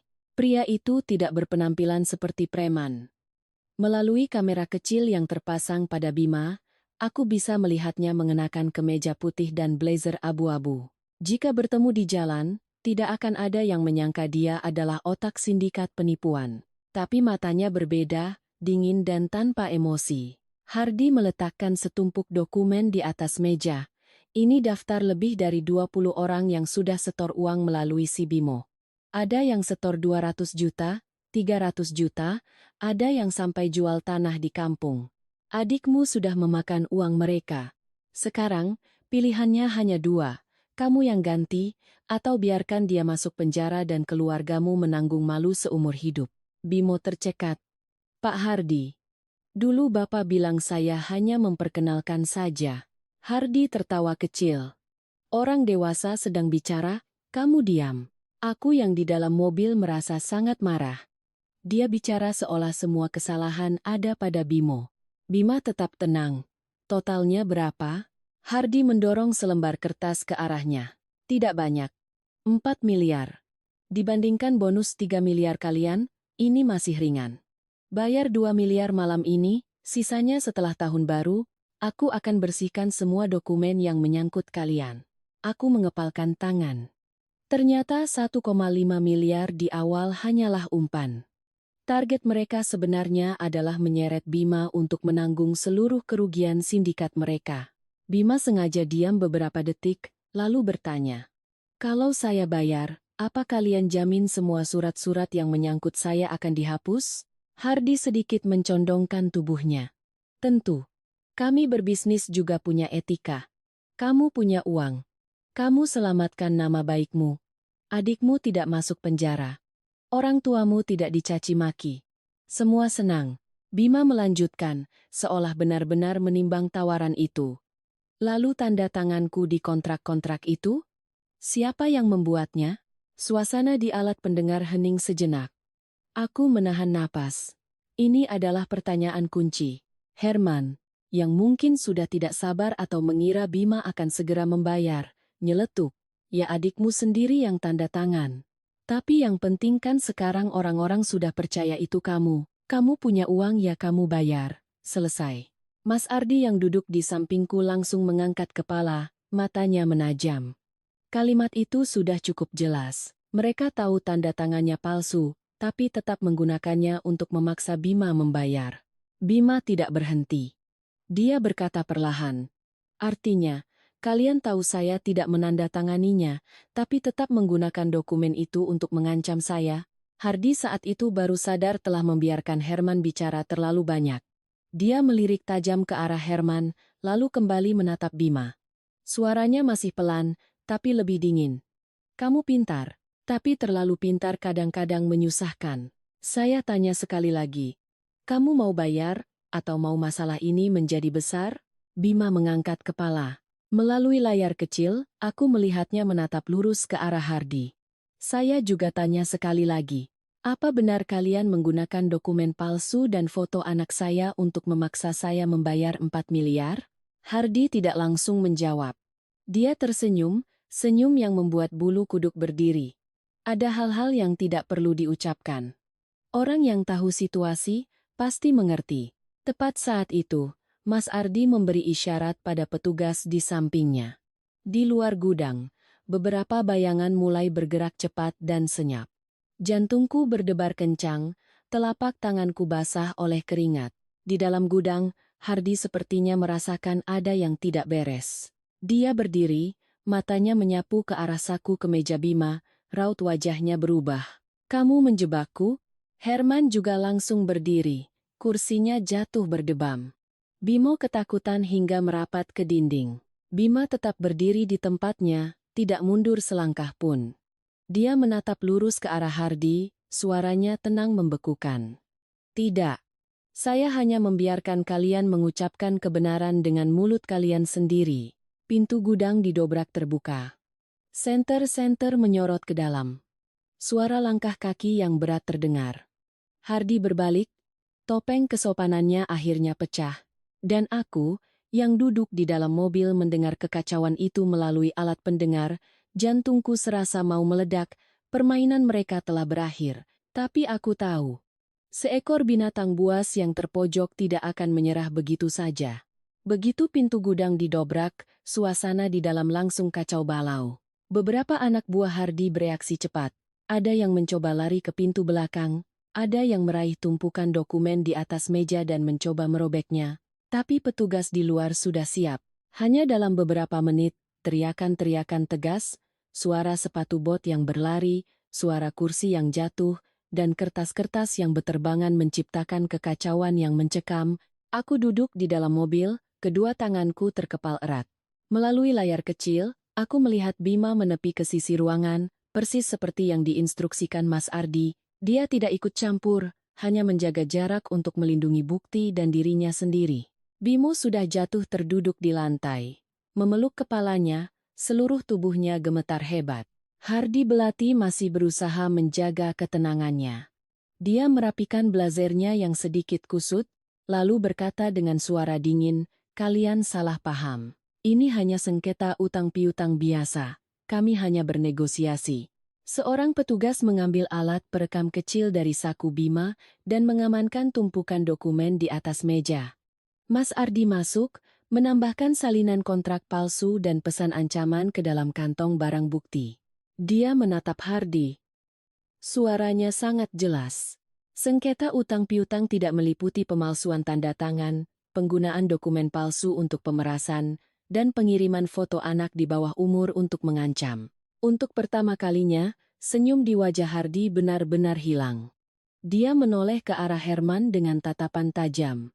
Herman sudah pucat pasi, Kesombongannya di lobi apartemen pagi tadi lenyap tak berbekas. Ketika ditanya tentang asal-usul dokumen itu, dia tergagap, lalu akhirnya menunjuk lurus ke arah Bimo. Bimo yang memberikan semua informasinya. Nomor KTP, alamat kantor, contoh tanda tangan, bahkan daftar nama kerabatnya untuk ditawari proyek. Kami hanya membuat dokumen berdasarkan apa yang dia berikan. Mendengar itu, Bimo mengangkat kepala, matanya merah. Pak Herman, Bapak bicara apa? Dulu kan Bapak yang menyuruh saya. Bapak bilang hanya pinjam nama Mas Bima agar klien percaya. Herman membentak. Kalau kamu tidak serakah ingin komisi, siapa yang bisa memaksamu? Setiap klien yang setor uang, kamu dapat berapa? Lupa? Tuduhan itu seperti pisau yang menusuk pertahanan terakhir Bimo. Dia jatuh berlutut, mulutnya bergumam. Aku hanya ingin cepat dapat uang. Aku tidak menyangka akan jadi sebesar ini. Kukira proyeknya benar-benar ada. Bima mendekati adiknya. Dia menatap Bimo yang terpuruk di lantai. Wajahnya tidak lagi menunjukkan kemarahan, hanya kelelahan dan rasa sakit yang mendalam, suaranya serak. Saat kamu memakai namaku, apa kamu memikirkan istri dan anakku? Bimo tidak bisa menjawab, hanya menangis. Tapi saat ini, air matanya tidak lagi bisa menyelamatkan apapun. Setelah pemeriksaan awal di gudang, semua yang terlibat dibawa ke kantor polisi untuk dimintai keterangan. Bima ikut untuk memberikan bukti. Aku menunggu di luar, Bu Hartini menelepon terus-menerus, tapi tidak kuangkat. Bukan karena aku membencinya, tapi karena aku tahu, jika aku mendengar tangisannya saat ini, segalanya akan kembali ke lingkaran setan yang sama, tangisan, permohonan, menyalahkan, lalu memaksa Bima untuk luluh. Hampir pagi, barulah Bima keluar. Wajahnya sangat lelah, matanya merah karena kurang tidur. Aku buru-buru berdiri. Dia hanya menggeleng pelan, mengatakan bahwa Bimo harus ditahan untuk pemeriksaan lebih lanjut. Bima tidak ikut campur, dia hanya meminta agar hukum ditegakkan sesuai porsinya masing-masing. Aku mengangguk. Aku tahu keputusan itu sangat berat baginya, tapi aku juga tahu, jika kali ini dia kembali menjadi tameng, Bimo tidak akan pernah belajar. Keesokan paginya, kabar keterlibatan Bimo dalam sindikat penipuan sampai ke lingkungan rumah orang tuaku lebih cepat dari angin. Orang-orang yang pernah menyetorkan uang melalui Bimo berkumpul di depan rumah Pak Santoso. Ada yang membawa bukti transfer, ada yang membawa percakapan WhatsApp, ada yang membawa surat perjanjian. Wajah mereka semua merah padam karena marah dan panik. Aku dan Bima tiba saat di depan gerbang sudah ramai. Ada kerabat jauh, ada teman lama Pak Santoso, ada juga tetangga yang ikut berinvestasi karena mendengar Bu Hartini bercerita bahwa putra bungsunya akan segera membeli rumah dan punya proyek bagus. Seorang ibu parubaya berdiri paling depan, tangannya memegang selembar kwitansi yang sudah lecek. Dia menangis hingga suaranya serak. Saya jual perhiasan warisan untuk setoran awal. Saya hanya ingin membelikan anak perempuan saya rumah kecil sebelum dia menikah. Sekarang, saya harus menagih pada siapa? Kalimat itu membuat seluruh kerumunan hening sejenak. Bu Hartini awalnya masih mencoba membela diri, mengatakan bahwa putranya juga korban penipuan. Tapi seorang pria langsung mengangkat ponselnya, menunjukkan percakapan dengan Bimo. Tenang saja, Pak D. Kakak saya jaminannya kuat. Bapak dan ibu saya juga sudah tahu. Bu Hartini terdiam. Pak Santoso jatuh terduduk di tangga teras, memegangi kepalanya. Pria yang dulu memukul meja dan membentak Bima, kini tidak bisa berkata apa-apa. Harga diri yang dijaganya seumur hidup hancur berkeping-keping di hadapan kerabat, teman, dan tetangganya sendiri. Melihat Bima datang, Bu Hartini langsung berlari menghampirinya. Wajahnya kuyu, rambutnya acak-acakan, tapi kalimat pertamanya tetaplah sebuah tuduhan. Bima, kenapa kamu tega membiarkan adikmu ditahan? Kamu punya uang, punya koneksi, kenapa tidak kamu selamatkan dia? Bima menatap ibunya sangat lama, lalu berkata-kata demi kata, berat seperti batu. Ibu mau aku menyelamatkannya bagaimana? Mengambil uangku untuk membayar kejahatannya, atau menggunakan nama baik istri dan anakku untuk menutupi aib keluarga kita? Bu Hartini membuka mulut, tapi tidak ada suara yang keluar. Aku berdiri di samping Bima, melihat pemandangan di hadapanku tanpa rasa puas sedikit pun, hanya rasa dingin di hati. Seorang anak yang dimanjakan terlalu lama, sebuah keluarga yang terbiasa menutupi kesalahan dengan ikatan darah, pada akhirnya telah menyeret begitu banyak orang tak bersalah ke dalam jurang. Tepat saat itu, ponsel Pak Santoso berdering. Panggilan dari kantor polisi. Bimo diizinkan bicara sebentar dengan keluarga. Beliau dengan gemetar menyalakan pengeras suara. Suara Bimo terdengar, serak dan sesenggukan karena tangis. Bu, jangan salahkan Mas Bima dan Mbak Rina lagi. Aku yang salah. Yang membuatku sampai di titik ini bukan hanya mereka, tapi juga karena aku terlalu lama dilindungi oleh bapak dan ibu. Setiap kali aku salah, selalu ada yang membereskan.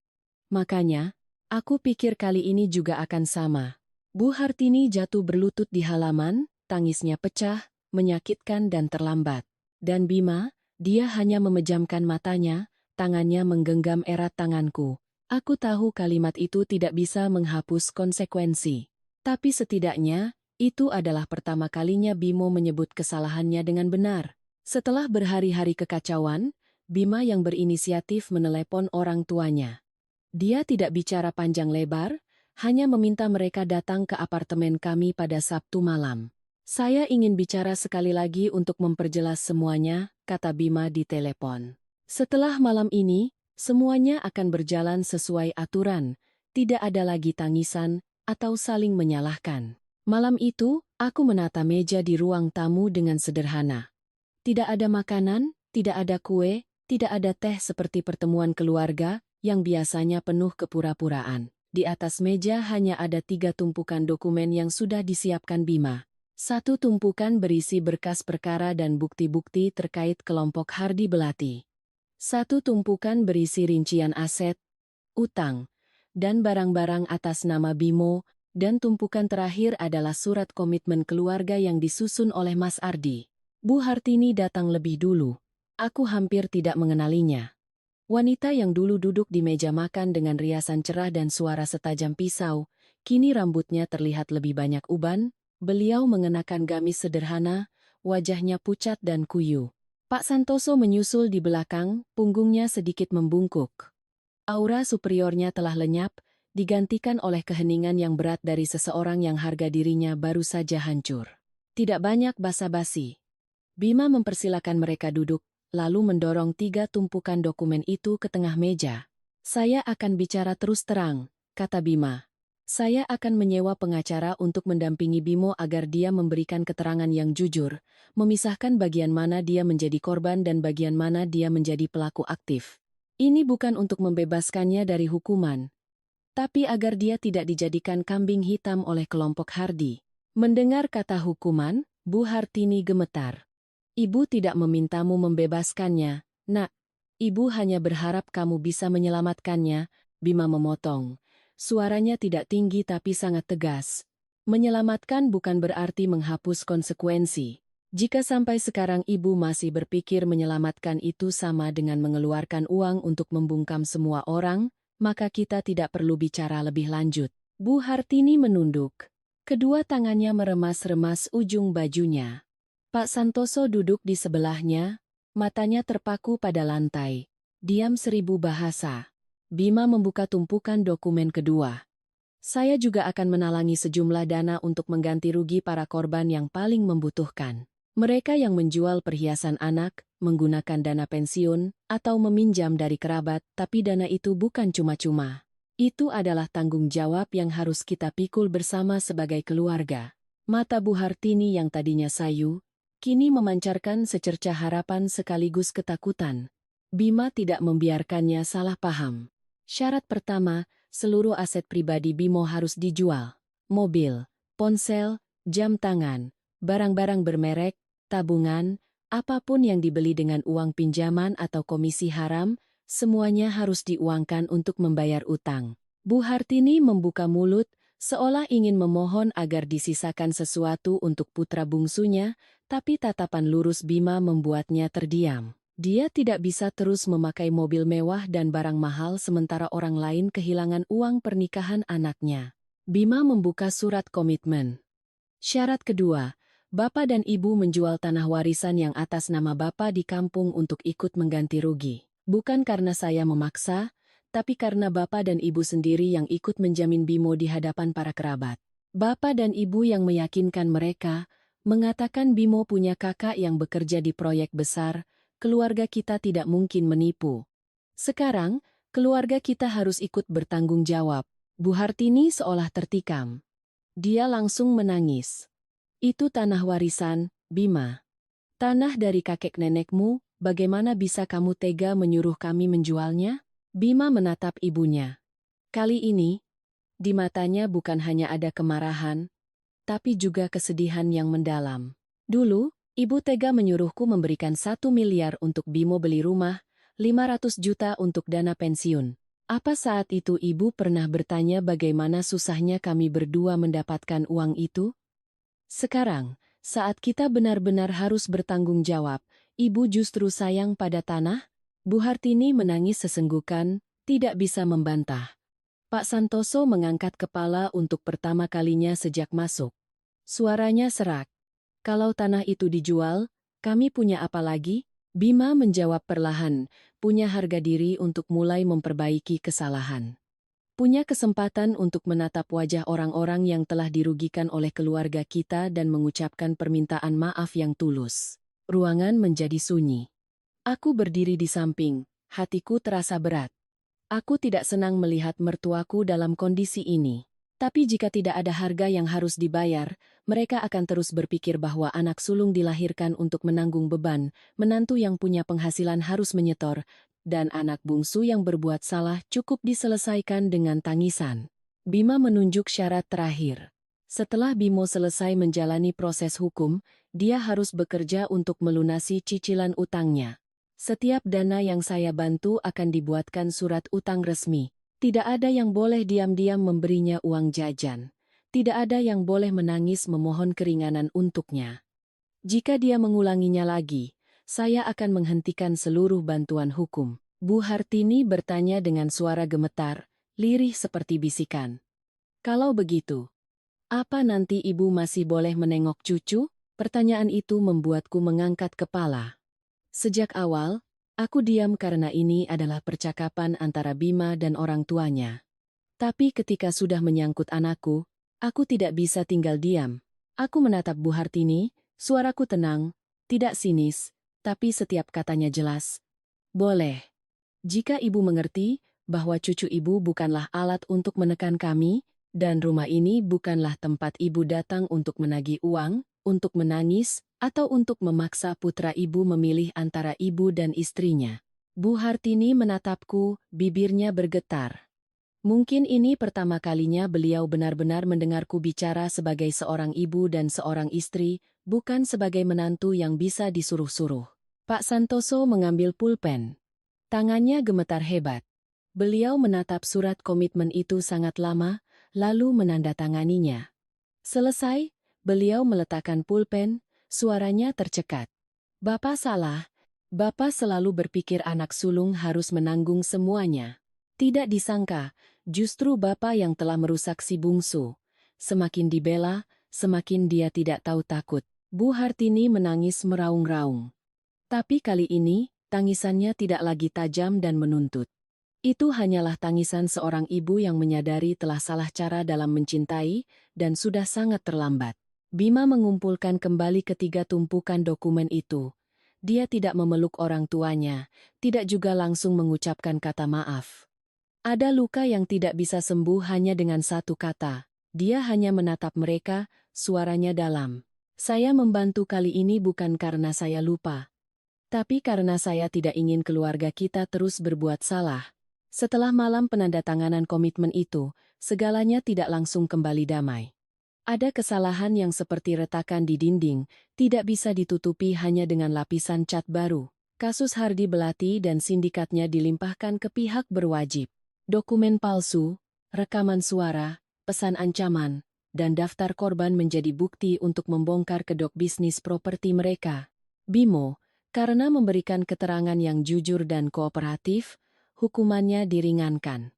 Tapi diringankan bukan berarti bebas. Dia tetap harus bertanggung jawab atas perbuatannya, tetap harus menghadapi orang-orang yang pernah ditipunya.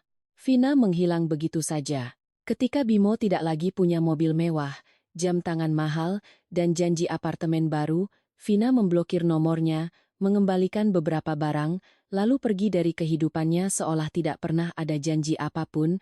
Bima menceritakan, saat tahu itu, Bimo hanya duduk terdiam lama, lalu berbisik, ternyata, dia hanya menyukai apa yang aku punya, bukan diriku. Bu Hartini, setelah guncangan itu, benar-benar jatuh sakit.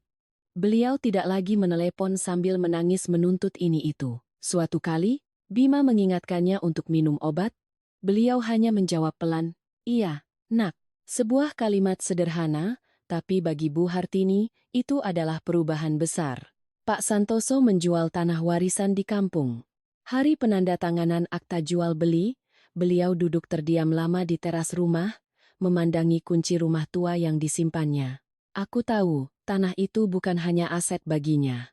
Itu adalah harga diri, kenangan, dan sesuatu yang pernah beliau pikir akan diwariskan. Tapi akhirnya, sebagian besar uang hasil penjualan itu digunakan untuk mengganti rugi para korban. Tidak cukup untuk menutupi semua kerugian, tapi setidaknya itu adalah sebuah bentuk pertanggungjawaban yang terlambat. Bimo, setelah menjalani masa tahanan, bekerja sebagai staf gudang di tempat yang direkomendasikan Mas Ardi. Pekerjaannya berat, gajinya tidak seberapa, dan sebagian harus disisihkan untuk membayar cicilan utang sesuai komitmen. Pernah suatu kali dia menelepon Bima. "Mas, aku capek sekali." Bima terdiam beberapa detik, lalu menjawab, "Kalau capek, ingat baik-baik perasaan ini. Jangan pernah lagi hidup dengan uang orang lain." Aku yang duduk di sebelahnya mendengar kalimat itu tanpa rasa puas. Aku hanya merasakan kesedihan yang nyata. Andai saja dulu Bimo diajari bahwa untuk mendapatkan sesuatu, dia harus bekerja. Andai saja Bu Hartini dan Pak Santoso tidak menggunakan kasih sayang untuk menutupi kemalasan. Andai saja. Tapi hidup tidak punya banyak andai saja.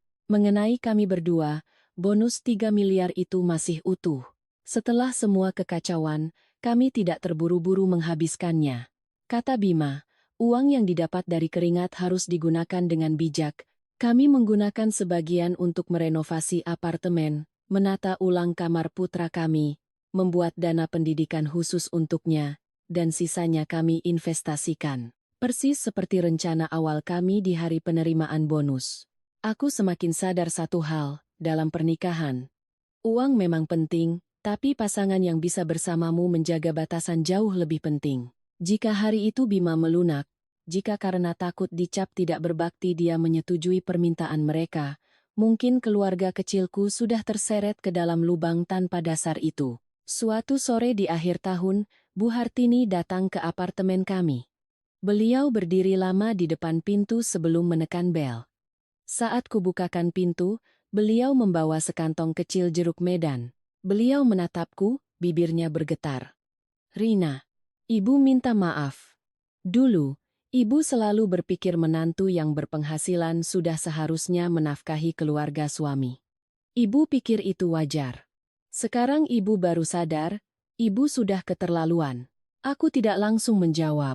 Aku mempersilakannya masuk, menuangkan segelas air hangat. Melihat wanita yang pernah membuatku begitu sakit hati ini, aku tidak lagi merasa marah, tapi tidak marah bukan berarti lupa. Aku berkata perlahan, "Saya bisa merawat, bisa membantu saat Bapak dan Ibu benar-benar membutuhkan. Tapi saya tidak akan pernah menerima jika dianggap sebagai brankas. Uang kami adalah hasil kerja keras, bukan sesuatu yang bisa dibagi-bagi sesuka hati." Bu Hartini menunduk. Bima yang berdiri di sampingku, suaranya ringan tapi tegas. "Mulai sekarang, rumah tangga masing-masing. Saling menyayangi itu dengan perhatian, bukan dengan perintah menagih uang." Malam itu, kami menahan beliau untuk makan malam sederhana. Tidak ada hidangan mewah, hanya ikan goreng, sayur bening, telur dadar, dan beberapa buah jeruk yang dibawanya. Putraku duduk di tengah, berceloteh tentang sekolahnya, sesekali menyuapi neneknya sepotong telur. Bu Hartini menatap cucunya, matanya berkaca-kaca. Aku menatap Bima di seberang meja, teringat kembali kalimat yang pernah diucapkannya pada malam itu. Ibu sedang mengigau? Sadarlah. Kini, sepertinya, mereka semua benar-benar sudah sadar.